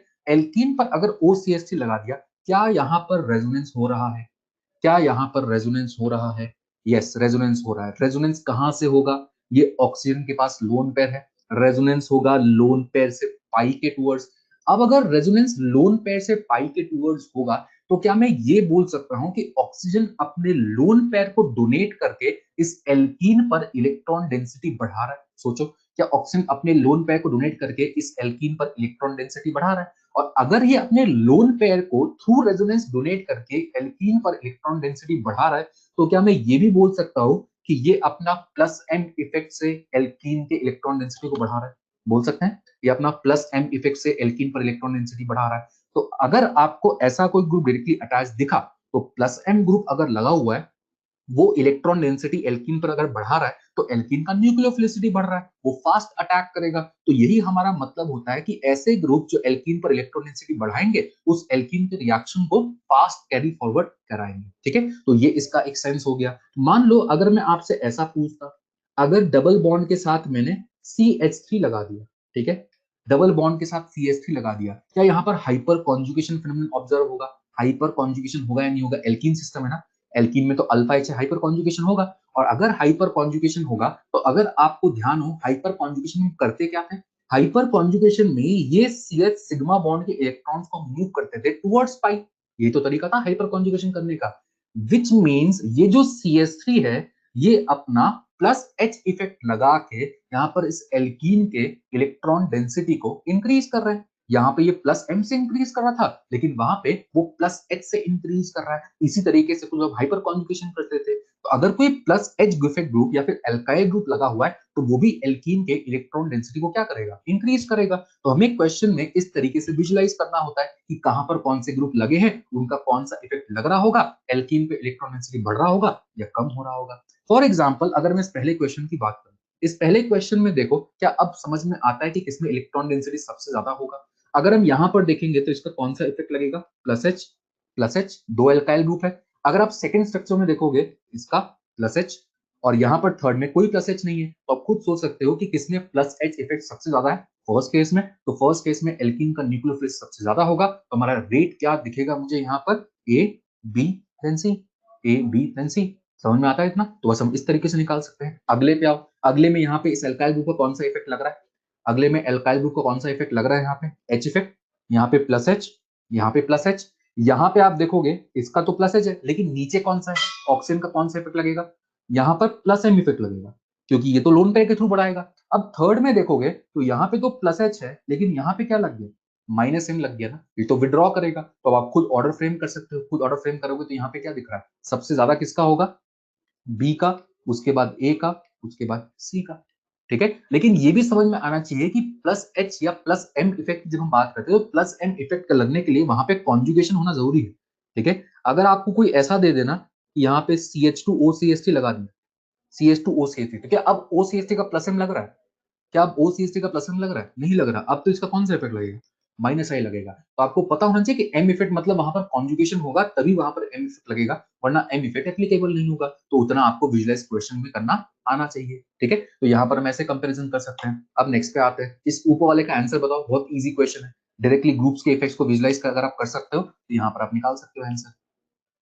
कार्बोडेन की स्टेबिलिटी से मैं नहीं बता रहा, एक तरीका जो बता रहा हूँ उसको फॉलो करो, उससे भी निकाल सकते हो बट मत निकालो, जो तरीका बोल रहा हूँ उसको फॉलो करो। ठीक है, यहाँ पर आप देखोगे तो NO2 का माइनस एम, Cl का माइनस आई, OH का प्लस एम, और यहाँ पे CH3 का कौन सा इफेक्ट लगेगा, प्लस एच। ये तो हमें GOC1 के अगर कंसेप्ट याद है तो GOC1 इसलिए इंपॉर्टेंट है क्योंकि यहाँ पे सब जगह यूज होगा। तो यहाँ पे आपका ऑर्डर क्या बन जाएगा, C then B then B then A, CDBA, ये आपका आंसर आ जाएगा। ठीक है, तो इस तरीके से हम सॉल्व कर सकते हैं। अगले में देखो, अगले में आप देख सकते हो Cl लगा हुआ है, हेलोजन, हेलोजन का कौन सा इफेक्ट, हेलोजन का कौन सा इफेक्ट, हेलोजन का यहाँ पर प्लस एम भी और माइनस आई भी है। डोमिनेटिंग कौन सा था याद है, हेलोजन के केस में डोमिनेटिंग कौन सा इफेक्ट है, इंडक्टिव इफेक्ट, मतलब यहाँ पे इसका कौन सा इफेक्ट लग रहा होगा, माइनस आई इफेक्ट। और माइनस आई इफेक्ट लगेगा तो सीधा मेरा आंसर आ गया, इसका ज्यादा, ए का बी से ज्यादा होगा, तो बस आपका आंसर यहाँ पर आ जाएगा। इतना क्लियर, चलो नेक्स्ट पे मूव करते हैं। नेक्स्ट यहाँ पे इस क्वेश्चन को ध्यान रखना, यहाँ पे एक कंसेप्ट आपको बता रहा हूँ जो हमने पहले कवर नहीं किया GOC1 में, जिसको आपको यहाँ पर यूज करना पड़ेगा, तो इसको सीख लो एक बार। ठीक है, यहाँ पर अगर आप देखोगे तो इसका कौन सा इफेक्ट है, प्लस एच, ये मुझे समझ में आता है। अगर आप यहाँ पर देखोगे तो इसका कौन सा इफेक्ट, प्लस एम इफेक्ट, ये भी मुझे समझ में आता है। दिक्कत ये है इस बीच वाले पार्ट, यहाँ पर पीएच ग्रुप लगा हुआ है। ठीक है, अब एक चीज को समझो, यहाँ पर जब मैं पीएच ग्रुप की बात करता हूँ, इसका प्लस एम होता है या माइनस एम होता है, ये मैंने कहीं डिस्कस नहीं किया। ठीक है, GOC1 में इसका कहीं रिक्वायरमेंट नहीं पड़ता। आगे के लिए एक चीज ध्यान रखना, कभी भी रेट कंपेयर करना पड़े, पीएच के साथ अगर डबल बॉन्ड आपको कॉन्जुगेशन में दिख रहा है और आपको पीएच का इफेक्ट सोचना पड़ रहा है, तो इसका कौन सा इफेक्ट लेके सोचोगे, प्लस एम लेके सोचोगे। पहले इस चीज को दिमाग में डालो, अगर रेट कंपेयर करना है, पीएच दिख रहा है, तो कौन सा इफेक्ट लोगे, प्लस एम इफेक्ट लेके सोचोगे। ये चीज दिमाग में डालो, हमारे क्वेश्चन जो है वो प्लस एम इफेक्ट लेके सोचोगे तो आपका आंसर यहाँ पर आएगा, तो इसको पहले दिमाग में डालो। हम इसका प्लस एम इफेक्ट क्यों यहाँ पर सोच रहे हैं, इसको आप ऐसे विजुलाइज कर सकते हो कि जब हम EAR रिएक्शन की बात करते हैं तो फर्स्ट स्टेप में एक कार्बोकेटाइन बनता है, फर्स्ट स्टेप में एक कार्बोकेटाइन बनता है। इस कार्बोकेटाइन में यहाँ पर देखो रेजोनेंस कहां से कहां होगा, रेजोनेंस होगा आपका रिंग से टूवर्ड्स पॉजिटिव। अगर रिंग से टूवर्ड्स पॉजिटिव है मतलब ये रिंग अपने इलेक्ट्रॉन्स को प्रोवाइड कर रहा है थ्रू रेजोनेंस। रिंग के रेस्पेक्ट में सोचो, रिंग अपने इलेक्ट्रॉन्स को प्रोवाइड कर रहा है थ्रू रेजोनेंस, मतलब ये कौन सा इफेक्ट यहाँ पर ऑपरेट करवा रहा है, अपना प्लस एम इफेक्ट यहाँ पे ऑपरेट करवा रहा है। और इसी रीजन से हम यहाँ पर पीएच का इस टॉपिक के लिए क्या इफेक्ट लेते हैं, प्लस एम इफेक्ट लेते हैं, पहला बात। लेकिन जब हम पीएच की बात करते हैं, इसका प्लस एम और माइनस एम दोनों पॉसिबिलिटी होता है। दोनों पॉसिबिलिटी कैसा, अगर सपोज ऐसे दो एग्जाम्पल को सोचो, मैंने रिंग पे NH2 लगाया, मैंने रिंग पे CHO लगाया। अगर आप पहले केस की बात करोगे, यहां पे रेजोनेंस लोन पेयर से रिंग के टूवर्ड्स होगा। लोन पेयर से रिंग के टूवर्ड्स होना मतलब नाइट्रोजन तो डोनेट कर रहा है, लेकिन रिंग क्या कर रहा है? रिंग क्या कर रहा है? रिंग उन इलेक्ट्रॉन्स को विड्रॉ कर रहा है अपनी टूवर्ड्स। तो अगर मैं रिंग के रेस्पेक्ट में सोचूंगा तो रिंग तो माइनस एन लगा रहा है, रिंग विड्रॉ कर रहा है इलेक्ट्रॉन्स को थ्रू रेजोनेंस, तो माइनस एन। और दूसरे केस में देखोगे ऊपर CHO लगा है, पोलर पाई बॉन्ड। इसमें जब आप रेजोनेंस करोगे तो रेजोनेंस अब टूवर्ड्स CHO होगा, टूवर्ड्स O के साइड होगा। तो ऊपर CHO विड्रॉ कर रहा है, लेकिन रिंग के रेस्पेक्ट में सोचोगे तो रिंग एक्चुअली क्या कर रहा है? डोनेट कर रहा है। तो रिंग का इफेक्ट एक्चुअली रिलेटिव होता है। साथ वाले ग्रुप जो है उसके ऊपर डिपेंड करेगा कि रिंग किस टाइप का बिहेवियर शो करेगा, plus M B minus M B. मैं आपको क्वेश्चंस के लिए बोल रहा हूं, आगे जब भी रेट कंपेयर करने मिले तो हमारे जो क्वेश्चंस होंगे उसमें पीएच का क्या मान के अटेम्प्ट कर देना प्लस एम, ताकि बार बार आपको ऐसा कुछ सोचना ना पड़े। इतना सबको समझ में आ गया मैंने अभी क्या बताया? इतना क्लियर है? पहले तो ये समझ में आना चाहिए कि इसका हम प्लस एम ले रहे हैं। अब सेकंड पॉइंट, अब यहां पर एक और पॉइंट ये आता है कि मेरे पास एक केस में रिंग जो है ये प्लस एम लगा रहा है, और एक केस में मेरे पास यहां पर लोन पेयर है ऑक्सीजन का, ये प्लस एम लगा रहा है। अब अगर दोनों प्लस एम लगा रहा है तो मैं किसका प्लस एम ज्यादा मानूंगा? इसको लॉजिकली ऐसे समझो कि जब मैं इस ऑक्सीजन के लोन पेयर की बात करता हूं, लोन पेयर मतलब वो ऑक्सीजन के पास है। Lone pair is attracted to a single nucleus. Lone pair जो है वो एक न्यूक्लियस से अट्रैक्टेड होता है, मतलब ऑक्सीजन के न्यूक्लियस से। लेकिन यहां पर जब आप बात करते हो, ये पाई इलेक्ट्रॉन अगर डोनेट करेगा तो पाई इलेक्ट्रॉन कितने न्यूक्लियस से अट्रैक्टेड होगा? एक न्यूक्लियस या दो न्यूक्लियस? बताओ कितने से अट्रैक्टेड होगा? दो से। पाई इलेक्ट्रॉन्स अगर ये कोई डोनेट करता है तो दो न्यूक्लियस से अट्रैक्टेड इलेक्ट्रॉन्स को डोनेट करना है। लोन पेयर डोनेट करता है तो सिंगल न्यूक्लियस के अट्रैक्टेड इलेक्ट्रॉन को डोनेट करना है। कहां पे डोनेशन बेटर होगा? जहां पे अट्रैक्शन एक न्यूक्लियस के साथ है या दो न्यूक्लियस के साथ है? अगर दो न्यूक्लियस के साथ है तो वहां पे अट्रैक्टिव फोर्स ज्यादा है, तो वो उस केस में इजीली डोनेट नहीं कर पाएगा, कंपेयर टू अगर हम किसी लोन पेयर वाले सिस्टम की बात करते हैं जो सिंगल न्यूक्लियस से अट्रैक्टेड होता है। इसी रीजन से लोन पेयर का donation is more easy compare to pi electrons donation. और इन दोनों में आगे के लिए याद रखना कि अगर आपको प्लस एम सोचना पड़े किनका ज्यादा है, तो लोन पेयर वाले का प्लस एम ज्यादा होगा कंपेयर टू इस टाइप के पीएच सिस्टम का। और ये कंसेप्ट अभी मैंने आपको सिखाया है, आगे के लिए ध्यान रखना क्योंकि इसको हम पहली बार यहाँ पे डील कर रहे हैं। तो यहाँ पे जब आप ऑर्डर फ्रेम करोगे तो ऑर्डर आपका फ्रेम यहाँ पर क्या होगा? ऑर्डर आपका आ जाएगा सी, देन बी, देन ए। ये मेरा ऑर्डर यहाँ पे क्रिएट हो जाएगा। इतना सबको समझ में आ गया? इतना क्लियर है सबको? ठीक है, तो इस तरीके से आप क्या निकाल सकते हो? न्यूक्लियोफिलिसिटी को यूज करके आप यहाँ पर आंसर निकाल सकते हो। इतना क्लियर? ठीक है, तो इस क्वेश्चन को अलग से ध्यान रखना और बाकी में आपने जो लॉजिक लगाया उसको आप यूज कर सकते हो। एक और पॉइंट जो हमारे लिए इंपॉर्टेंट होता है ये, ठीक है, एक और केस जो हमारे लिए इंपॉर्टेंट होता है वो ये केस इंपॉर्टेंट क्यों है? यहां पर आप देखोगे हम कंपेयर कर रहे हैं किसको? एल्कीन और एल्काइन को। जब मैं एल्कीन एल्काइन की बात करता हूं तो एल्कीन और एल्काइन में हमें ये लगता है कि एल्काइन का रिएक्टिविटी टुवर्ड्स ईआर ज्यादा होना चाहिए। क्यों होना चाहिए? क्योंकि एल्कीन और एल्काइन में अगर आप इलेक्ट्रॉन डेंसिटी देखोगे या न्यूक्लियोफिलिसिटी चेक करोगे तो एल्काइन पे पाई इलेक्ट्रॉन ज्यादा है। अगर पाई इलेक्ट्रॉन ज्यादा है तो उसके पास इलेक्ट्रॉन डेंसिटी ज्यादा है, तो उसका अटैक करने का टेंडेंसी ज्यादा होना चाहिए। तो alkyne should be more reactive than alkene towards EAR, but ऐसा नहीं होता है। इसलिए आपको इस केस को ध्यान रखना है, alkene is more reactive than alkyne towards EAR. पहला पॉइंट, ये चीज आपको ध्यान रखना है क्योंकि नॉर्मल लॉजिक से जहां जहां आंसर गलत आता है उसको आपको ध्यान रखना होगा, वरना आप वहीं पे गलती करोगे। ठीक है, अब यहां पर इसका रीजन क्या है? जब आप एल्कीन और एल्काइन की बात करते हो तो मैंने आपको रेट में एक और कंसेप्ट जो बताया था, कार्बोकेटाइन का स्टेबिलिटी। ठीक है, तो यहाँ पे एक्चुअली वो जो कार्बोकेटाइन स्टेबिलिटी वाला फैक्टर है वो एक डोमिनेटिंग फैक्टर होता है। कैसे? अगर आप एल्कीन का रिएक्शन H प्लस के साथ कराओगे तो मैकेनिज्म का फर्स्ट स्टेप तो वही है, पाई बॉन्ड तोड़ो, पाई बॉन्ड तोड़ के एक साइड H लगाओ और एक साइड प्लस बनाओ। तो मान लो मैंने पाई बॉन्ड तोड़ के एक साइड यहाँ पर H लगा दिया और एक साइड प्लस बना दिया। अगर मैं नीचे सेम चीज फॉलो करूंगा तो पाई बॉन्ड तोड़ के एक साइड H लगा दिया, एक साइड प्लस लगा दिया। अब ये सोचो इन दोनों कार्बोकेटाइन में ज्यादा स्टेबल कार्बोकेटाइन कौन सा है? इन दोनों कार्बोकेटाइन में ज्यादा स्टेबल कार्बोकेटाइन कौन सा है? फर्स्ट, क्योंकि मैंने आपको एक कंसेप्ट जीओसी में ये भी सिखाया था, C plus saturated is more stable then C plus unsaturated. ये भी कंसेप्ट हमने सीखा था।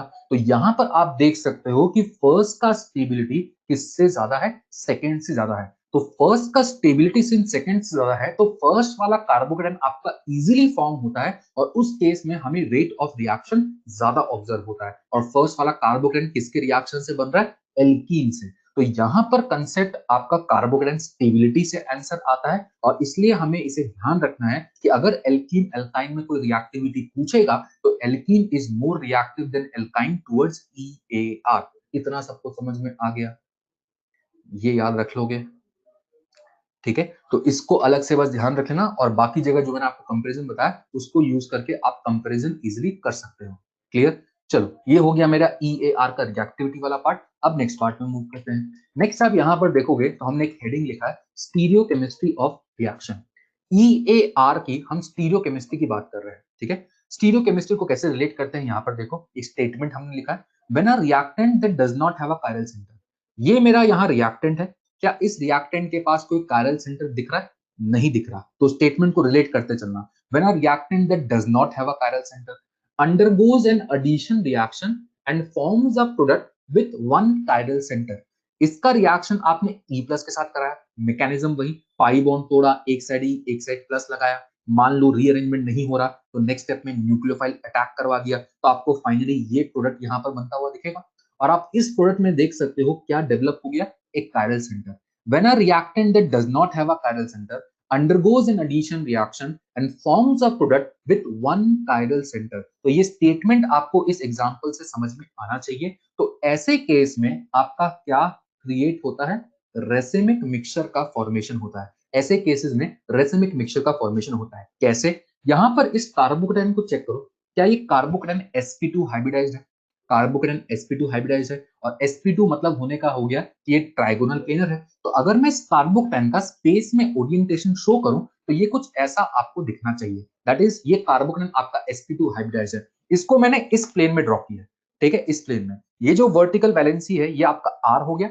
ये जो h है ये बोर्ड के प्लेन से बाहर की तरफ सोचो, और बोर्ड के प्लेन के बाहर की तरफ मतलब इसको हम कैसे शो करेंगे, वेज बॉन्ड से। तो ये H आपका बोर्ड के प्लेन के बाहर है और यहाँ पर ये जो CH2E है ये आपका डैश पे है, मतलब बोर्ड के प्लेन में अंदर। तो ये आपका एक प्लेनर सिस्टम है जिसमें एक वैलेंसी यहाँ, एक यहाँ और एक यहाँ मेरी तरफ हो गया। तो ये sp2 सबको विजुलाइज हो रहा है, ये sp2 सबको समझ में आ गया, इतना क्लियर है। अब इस sp2 में आप ये सोचो, यहाँ पे जो कार्बोकेटाइन बना, ठीक है, जो कार्बोकेटाइन यहाँ पे बना, इस sp2 सिस्टम पे अब नेक्स्ट स्टेप में क्या होगा, न्यूक्लियोफाइल अटैक करेगा। तो इस sp2 पे जब हम न्यूक्लियोफाइल के अटैक की बात करते हैं, न्यूक्लियोफाइल दो तरीके से अटैक कर सकता है। न्यूक्लियोफाइल यहां से भी अप्रोच कर सकता है, न्यूक्लियोफाइल इस साइड से भी अप्रोच कर सकता है। दो पॉसिबिलिटी है और दोनों साइड से इस sp2 पे अटैक करने का प्रोबेबिलिटी सेम होगा। अगर न्यूक्लियोफाइल यहां से अप्रोच करता है तो आपको यहां तो न्यूक्लियोफाइल लगता हुआ दिख जाएगा, और ये जो तीन वैलेंसी यहां पर प्लेन में थे ये कुछ इस तरीके से आगे की तरफ शिफ्ट हो जाएंगे। क्यों? क्योंकि इसके ज्योमेट्री को वापस टेट्राहेड्रल करना है। यहां पर ये sp2 है लेकिन फाइनल प्रोडक्ट में तो ये फिर से sp3 हो गया। तो प्लेनर सिस्टम पे जब अटैक होगा दो पॉसिबिलिटी, यहां से या यहां से। अगर यहां से अटैक हुआ तो ये जो तीनों वैलेंसीज है ये आपको अपोजिट जाते हुए दिख जाएंगे। कैसे? इसको ऐसे यहां पर समझने की कोशिश करो कि मान लो न्यूक्लियोफाइल का अटैक मैं यहां से कराया या न्यूक्लियोफाइल का अटैक मैं यहां से कराया। अगर मैं लेफ्ट से अटैक कराता हूं तो आपको एक ऐसा स्ट्रक्चर दिखना चाहिए, न्यूक्लियोफाइल तो यहां से जुड़ गया लेकिन जो रिमेनिंग तीन वैलेंसीज थे अब आगे की तरफ शिफ्ट हो जाएंगे, क्योंकि इसके ज्योमेट्री को वापस कैसा होना है, टेट्राहेड्रल। और टेट्राहेड्रल मतलब आपका ये इस प्लेन में अब रह ही नहीं सकता, तो ये तीनों वैलेंसीज जस्ट थोड़े से आगे के साइड शिफ्ट हो जाते हैं और ऐसा एक यहाँ पर फिर से स्ट्रक्चर क्रिएट हो गया। इतना सबको समझ में आया? अगर मैं राइट से अटैक करता तो सेम चीज राइट से भी हो सकता था। अगर राइट से अटैक करता तो न्यूक्लियोफाइल यहां जुड़ता और ये जो तीनों वैलेंसीज है ये आपका बस थोड़े से आगे के साइड शिफ्ट हो जाते हैं, क्योंकि अगेन ज्योमेट्री यहां पर कैसा होना चाहिए, टेट्राहेड्रल। तो ये दो टाइप का पॉसिबल स्ट्रक्चर क्रिएट हो सकता है डिपेंडिंग अटैक कहां से हो। अब आप इन दो स्ट्रक्चर को विजुलाइज करोगे, क्या ये दो स्ट्रक्चर्स आपस में मिरर इमेजेस दिख रहे हैं? क्या ये दो स्ट्रक्चर्स आपस में मिरर इमेजेस हैं? चेक करो, ये दोनों मिरर इमेजेस हैं। यहाँ पर अगर आप मिरर लगाओगे तो ये एक दूसरे के मिरर इमेज दिखेंगे। और क्या ये ऑप्टिकली एक्टिव भी है? One chiral centre, one chiral centre मतलब तो ऑलवेज ऑप्टिकली एक्टिव, एक कायरल सेंटर का मतलब always optically active. Optically active plus mirror images of one another मतलब ये आपस में क्या बन गए, इनैंशोमर्स बन गए। और इनैंशियोमर्स में इन दोनों का बनने का प्रोबेबिलिटी सेम है। अगर 50% ये बनेगा तो 50% ये बनेगा। तो इनैंशियोमर्स के इक्विमोलर अमाउंट को हम क्या बोलते थे? Racemic mixture. 50% D form, 50% L form. अगर ये डी होगा तो ये एल होगा, इनैंशियोमर का प्रॉपर्टी होता है। अगर एक आर होगा तो एक एस होगा। क्यों? इनैंशियोमर यही होता है, exactly opposite R S configuration. तो एक आर है तो दूसरा क्या होगा? एस होगा। तो एक आर दूसरा एस, एक डी दूसरा एल। आर का मतलब डी को जरूरी नहीं है, ठीक है? आप किसी को भी डी, किसी को भी एल बोलो, किसी को भी आर, किसी को एस बोलो। इतना मैं बोल सकता हूं कि एक आर होगा तो दूसरा एस होगा, एक डी होगा तो दूसरा एल होगा। और सिंस इनका इक्विमोलर अमाउंट यहाँ पे बनेगा, इसलिए हम बोलते हैं यहाँ पर प्रोडक्ट में क्या बनेगा? रेसिमिक मिक्सचर बनेगा। और ये इसके स्टीरियोकेमिस्ट्री का मतलब हो गया। इतना सबको समझ में आ गया? इतना सबको क्लियर है? ठीक है, तो ये इसका मीनिंग हो गया। और यहाँ पर हम बोलेंगे रेसिमिक मिक्सचर बनेगा। और यहाँ पर आप बोल सकते हो रेसिमिक मिक्सचर। और रेसिमिक मिक्सचर का मीनिंग समझ में आना चाहिए कि 50% जो है आपका डी और एल फॉर्म बनेगा, 50% डी एंड 50% एल। क्लियर? तो ये इसके स्टीरियोकेमिस्ट्री का पार्ट हो गया। अगेन ये जो हम प्रोडक्ट की बात कर रहे हैं, ये मेरा कौन सा प्रोडक्ट है? Major product. ठीक है, हम इसको मेजर प्रोडक्ट क्यों बोल रहे हैं? क्योंकि आपने कार्बोकेटाइन यहाँ बीच में बनाया, और बीच में कार्बोकेटाइन मतलब आपने मोर स्टेबल कार्बोकेटाइन को बनाया। ठीक है, जब हम लेस स्टेबल क्रिएट करते हैं, मैंने आपको बोला था कि पाई बॉन्ड तोड़ के ई और प्लस लगाना है, तो आप प्लस दो तरीके से सोच सकते थे ना। हम प्लस वहां बनाते हैं जहां पे ज्यादा स्टेबल है, और मोर स्टेबल वाले को बना के अगर हम प्रोडक्ट बनाते हैं तो वो हमारा मेजर प्रोडक्ट बनता है। ठीक है, अगर आप लेस स्टेबल वाले को बनाओगे तो आपका माइनर क्वांटिटी बन रहा होगा। तो हम जब भी डिस्कशन करेंगे, अनलेस अलग से वहां मेंशन हो, हम कौन से प्रोडक्ट की बात करेंगे? हम मेजर प्रोडक्ट की ही बात करेंगे। तो यहाँ पे जब आप मेजर प्रोडक्ट की बात करोगे तो आपको रेसिमिक मिक्सचर यहाँ पे ऑब्जर्व होगा। इतना क्लियर? तो this is regarding stereochemistry of this reaction. ठीक है, चलो अब यहाँ पर एक और चीज देखते हैं। यहाँ पर अब देखो हमारा आगे वाला काम क्या होगा। ठीक है, आगे वाला काम हमारा यहाँ पर क्या होगा? Chemical reactions of alkene and alkyne में यहाँ पे आप देखोगे तो मैंने 11 रिएक्शंस लिखे हैं। आगे जब हम रिएक्शंस पढ़ेंगे तो हम मेनली अभी ईआर में ये 11 रिएक्शंस कवर करेंगे, और इसमें कुछ और रिएक्शंस को भी हम आगे देखेंगे। ठीक है, ये लिखने का यहाँ पे रीजन क्या है? ताकि आपको ये पता चले जब आप रिवीजन कर रहे हो कि ईआर टॉपिक में कौन कौन से रिएक्शंस है। जब भी आपको टॉपिक रिवाइज करना है तो आपको ये रीजेंट सबसे पहले रटने हैं। अगर आपको रीजन्स याद नहीं है, क्योंकि ये पहला टॉपिक है, तो आपको लगता है कि रीजन अभी आप याद कर लोगे, लेकिन जब आप ऑर्गेनिक के एंड तक पहुंचते जाओगे ना, तो इतने सारे रिएजेंट हो जाएंगे तो फिर आपको ये पता ही नहीं चलेगा कि कौन सा रीजन कहाँ यूज हुआ था। ठीक है, तो आपका क्या काम होगा? सबसे पहले रीजेंट को रटोगे। आपको क्वेश्चन में कहीं एल्कीन एल्काइन दिखा तो आपके दिमाग में आना चाहिए कि टॉपिक कौन सा? ईआर। मैंने आपको बार बार यही बोला, एल्कीन एल्काइन दिखे मतलब ईआर। और एल्कीन एल्काइन के साथ इनमें से कोई रिएजेंट दिख गया तो आप कंफर्म हो जाओगे, हाँ ये ईआर टॉपिक है, क्योंकि एल्कीन एल्काइन और भी तो रिएक्शन को शो कर सकता है। लेकिन अगर इनमें से कोई रिएजेंट दिखा तो आपको समझ में आ जाएगा, हाँ ये ईआर टॉपिक है, जो आपको यहाँ पर सोचना होता है। अब यहाँ पर ये जो डिफरेंट रिएक्शंस है हम इनको कवर करेंगे, और इसमें एक और चीज जो आप कर सकते हो वो ये, जैसे पहला रिएक्शन हमने डिस्कस कर लिया, आगे हम करेंगे, तो उसके जो इंपॉर्टेंट पॉइंट्स है ना, जो मेन पॉइंट्स है उस रिएक्शन के, या जो शॉर्टकट है उस रिएक्शन का, उसको आप इस पहले रिएक्शन के पास कहीं नोट करके रख सकते हो, ताकि जब आप रिवीजन करो तो उन रिएक्शन से रिलेटेड जो जो इंपॉर्टेंट पॉइंट है वो आपका 2 पेज में समराइज हो जाए। और 2 पेज में समराइज होने के बाद जब आप बाद में रिवीजन करोगे, आपके पास ज्यादा टाइम नहीं होगा रिवाइज करने के लिए, तो आप सिर्फ इन 2 पेज को देखोगे, इसमें सारे इंपॉर्टेंट पॉइंट्स आपके लिखे होंगे, तो आप रिवीजन जब कर पाओगे तो आपको बहुत आसानी होगा रिवीजन करने में। इसलिए ये पॉइंट या ये जो पार्ट है ये हमारे लिए इंपॉर्टेंट रहता है। ठीक है, क्योंकि ये लॉन्ग टर्म में आपको फायदा देगा। अभी तो आपको फिर भी याद हो जाएगा, लेकिन जब सारे रिएक्शन कवर करोगे तब आपको डिफिकल्टी फेस करना होता है। ठीक है, तो उस केस के लिए इसको ध्यान रखना है। तो इसलिए हमने यहाँ पर ये रिएक्शन लिस्ट बना लिया। इस रिएक्शन लिस्ट में जो हमारा पहला रिएक्शन है वो रिएक्शन किसके साथ है? कंसंट्रेटेड HX के साथ। ठीक है, और first reaction is reaction with concentrated HX। अब यहां पर देखो बहुत आसान हो गया हमारे लिए काम। यहां पर आप देखोगे HX, और HX को हम क्या बोलते हैं? Halogen acid. अब आप यहां पर देखोगे एल्कीन का रिएक्शन, सपोज हम HBr के साथ कर रहे हैं। अब बाकी सब चीज मुझे यहां पर पहले से पता है। मैंने आपको बोला अगर कुछ समझ में नहीं आया रिएक्शन तो ढूंढो इलेक्ट्रोफाइल न्यूक्लियोफाइल। एल्कीन मेरा कैसा बिहेव करेगा? न्यूक्लियोफाइल जैसा। ये अपने पाई इलेक्ट्रॉन को डोनेट करेगा। रिएक्ट करने के लिए क्या चाहिए? इलेक्ट्रोफाइल चाहिए। अब HX से दिमाग में क्या आता है सबसे पहले? एसिड। HX क्या होता है? एसिड। तो यहाँ पे आइडेंटिफाई करो कि अगर ये एसिड है तो ये आपको क्या प्रोवाइड करेगा? H+। ये आपको क्या प्रोवाइड करेगा? H+। और जैसे ही H+ दिखा, इलेक्ट्रोफाइल दिख गया। H+ दिखा, इलेक्ट्रोफाइल दिख गया। तो मैकेनिज्म आपका अपने आप हो गया। मैकेनिज्म में H+ और H+ के पास लोन पेयर प्रेजेंट नहीं है और इसका मैकेनिज्म तो हम डील कर चुके हैं। तो मैकेनिज्म में आपको करना क्या है, पाई बॉन्ड ब्रेक करना है, एक साइड H लगाना है और एक साइड प्लस लगाना है। ये तो तरीका है, E की जगह H लगाएंगे। अब ये सोचो कि H कहाँ लगाना है और प्लस कहाँ लगाना है।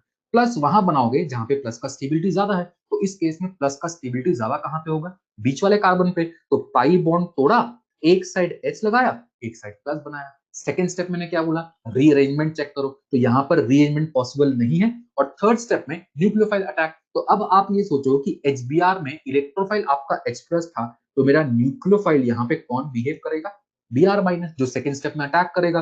तो सेकेंड स्टेप में यहाँ पे Br- अटैक किया और जैसे ही Br- अटैक किया, आपका फाइनल प्रोडक्ट यहाँ पे बन गया। This is the final product. तो वो जो मैंने आपको मैकेनिज्म बताया और वो जो शॉर्टकट बताया, उसको यूज करके आप डायरेक्टली यहाँ पे प्रोडक्ट क्रिएट कर सकते हो। तो अब आप देखोगे तो उसी को मैंने यहाँ पे लिखा है, बट E की जगह अब मैंने यहाँ पर क्या लिख दिया, H, क्योंकि यहाँ पर अगर आपके पास HX होगा तो इलेक्ट्रोफाइल आपका H होगा। तो pi bond break add H and form plus rearrange if possible and then nucleophile attack. तो इस तरीके से आपका रिएक्शन कवर हो जाएगा। इतना क्लियर। अब ये जो पर्टिकुलर प्रोसेस है, इसको हम क्या बोलते हैं, हाइड्रोहेलोजिनेशन। Word is important. यहां पर आप देखोगे हाइड्रोजन और हेलोजन का एडिशन हो रहा है, हाइड्रोजन और हेलोजन का, इसलिए इस प्रोसेस को हम क्या बोलते हैं, हाइड्रोहेलोजिनेशन बोलते हैं। इस प्रोसेस को हाइड्रोहेलोजिनेशन बोलते हैं। आपको ये वर्ड क्यों इंपॉर्टेंट होता है, अभी हमने कुछ देर पहले ये किया था, कंपेयर रिएक्टिविटी टुवर्ड्स ईआर, हमने ये टॉपिक पढ़ा था। अब आपको ऐसा लिख के नहीं देगा क्वेश्चन में कंपेयर रिएक्टिविटी टुवर्ड्स ईआर, आपको ऐसा लिख के देगा compare rate of the following alkene towards hydrohalogenation. Compare rate of the following alkene towards hydrohalogenation. तो आपको ये समझ में आता है कि अगर हाइड्रोहेलोजिनेशन है, इसका मतलब वो ईएआर के रिएक्शन की ही बात कर रहा है। और अगर ईएआर की बात करें तो आपको ईआर लिख के नहीं दिया, ईआर का एक रिएक्शन लिख के दे दिया। तो उस केस में भी अगर आपको रेट कंपेयर करना है तो फिर आप कैसे कंपेयर करोगे, न्यूक्लियोफिलिसिटी ऑफ एल्कीन चेक करके। तो इसलिए आपको वर्ड समझ में आना चाहिए कि कहीं हाइड्रोहेलोजिनेशन लिख दिया या फिर हम आगे रिएक्शंस पढ़ेंगे तो उनके वर्ड्स भी आपको क्वेश्चन में इनडायरेक्टली मेंशन करके रेट पूछ सकता है। तो वो आपको इनडायरेक्टली ईएआर का ही रेट निकालने बोल रहा है और इसलिए ये टर्म्स हमारे लिए यहाँ पे इंपॉर्टेंट होते हैं। इतना सबको क्लियर, इतना सबको समझ में आ गया, ठीक है। ये चीज ध्यान रखना। अब यहाँ पे बस एक दो पॉइंट और देख लो, बाकी हम नेक्स्ट क्लास में कवर करेंगे। पहला हमने यहाँ पर क्या लिखा है, कार्बोकेटाइन इंटरमीडिएट बनता है, ये आपको समझ में आता है। और दूसरा यहाँ पर एक और चीज देखो, रेट ऑफ रिएक्शन। अब अगर आपको HI, HBr, HCl, HF में पूछा कि किसमें यहाँ पर रेट ऑफ रिएक्शन ज्यादा ऑब्जर्व होगा, सिंपल सा कंसेप्ट है। यहाँ पर इस HX का रोल क्या है, एसिड जैसा बिहेव कर रहा है, मतलब H+ प्रोवाइड कर रहा है। तो जो आपको इजिली H+ प्रोवाइड करेगा उस केस में आपको रेट ज्यादा ऑब्जर्व होगा। HI, HBr, HCl, HF में सबसे स्ट्रॉन्ग एसिड कौन सा होता है, सबसे स्ट्रॉन्ग एसिड कौन सा होता है, HI होता है। HI अगर सबसे स्ट्रॉन्ग एसिड होता है तो सबसे इजीली आपको H+ HI प्रोवाइड करेगा। तो उस केस में हमें रेट सबसे ज्यादा ऑब्जर्व होगा। अब HI स्ट्रॉन्ग एसिड क्यों होता है, अपने कंसेप्ट को रिकॉल करो, कॉन्जुगेट बेस बनाओ, I- Br- Cl- F-, negative on bigger size is more stable, conjugate base stable, तो एसिड स्ट्रॉन्ग, ये सब GOC1 के कंसेप्ट है। ठीक है, तो पुराने पाप सब अब यहाँ पे आएंगे। अगर आपको वो सब याद नहीं है तो आप यहाँ पे फंसोगे। ठीक है, तो वो सब चीज को अच्छे से ध्यान रखना। ठीक है, तो इस तरीके से हम यहाँ पे एसिड से कंपेयर कर सकते हैं और हम बोल सकते हैं कि ये आपका सबसे स्ट्रॉन्ग एसिड होगा और इसकी वजह से आपका ये रेट ऑफ रिएक्शन में ऑब्जर्व होगा। इतना क्लियर। तो ये मैकेनिज्म तो कुछ नहीं है, मैकेनिज्म तो यही आपको यूज करना है और यहाँ पे आपको प्रोडक्ट बनाना है। ठीक है, तो इसके आगे जो हम नेक्स्ट क्लास में कवर करेंगे वो ये कुछ क्वेश्चंस कवर करेंगे। ठीक है, तो इन क्वेश्चंस को हम नेक्स्ट क्लास में डिस्कस करेंगे, जहाँ पे इस पर्टिकुलर टॉपिक से रिलेट हम करके देखेंगे। ठीक है, तो चलो बाकी हम नेक्स्ट क्लास में कवर करते हैं। आज के लिए इतना ही।